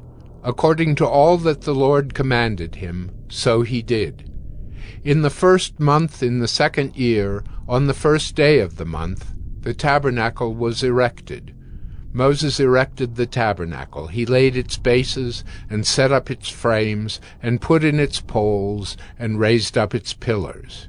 And he spread the tent over the tabernacle, and put the covering of the tent over it, as the Lord had commanded Moses. He took the testimony, and put it into the ark, and put the poles on the ark, and set the mercy seat above on the ark. And he brought the ark into the tabernacle, and set up the veil of the screen, and screened the ark of the testimony, as the Lord had commanded Moses. He put the table in the tent of meeting, on the north side of the tabernacle, outside the veil, and arranged the bread on it before the Lord, as the Lord had commanded Moses. He put the lampstand in the tent of meeting, opposite the table, on the south side of the tabernacle, and set up the lamps before the Lord, as the Lord had commanded Moses. He put the golden altar in the tent of meeting before the veil, and burned fragrant incense on it, as the Lord had commanded Moses. He put in place the screen for the door of the tabernacle, and he set the altar of burnt offering at the entrance of the tabernacle of the tent of meeting, and offered on it the burnt offering and the grain offering, as the Lord had commanded Moses. He set the basin between the tent of meeting and the altar, and put water in it for washing, with which Moses and Aaron and his sons washed their hands and their feet. When they went into the tent of meeting, and when they approached the altar, they washed, as the Lord commanded Moses. And he erected the court around the tabernacle and the altar, and set up the screen of the gate of the court. So Moses finished the work. Then the cloud covered the tent of meeting, and the glory of the Lord filled the tabernacle. And Moses was not able to enter the tent of meeting, because the cloud settled on it, and the glory of the Lord filled the tabernacle. Throughout all their journeys, whenever the cloud was taken up from over the tabernacle, the people of Israel would set out. But if the cloud was not taken up, then they did not set out till the day that it was taken up. For the cloud of the Lord was on the tabernacle by day, and fire was in it by night, in the sight of all the house of Israel throughout all their journeys.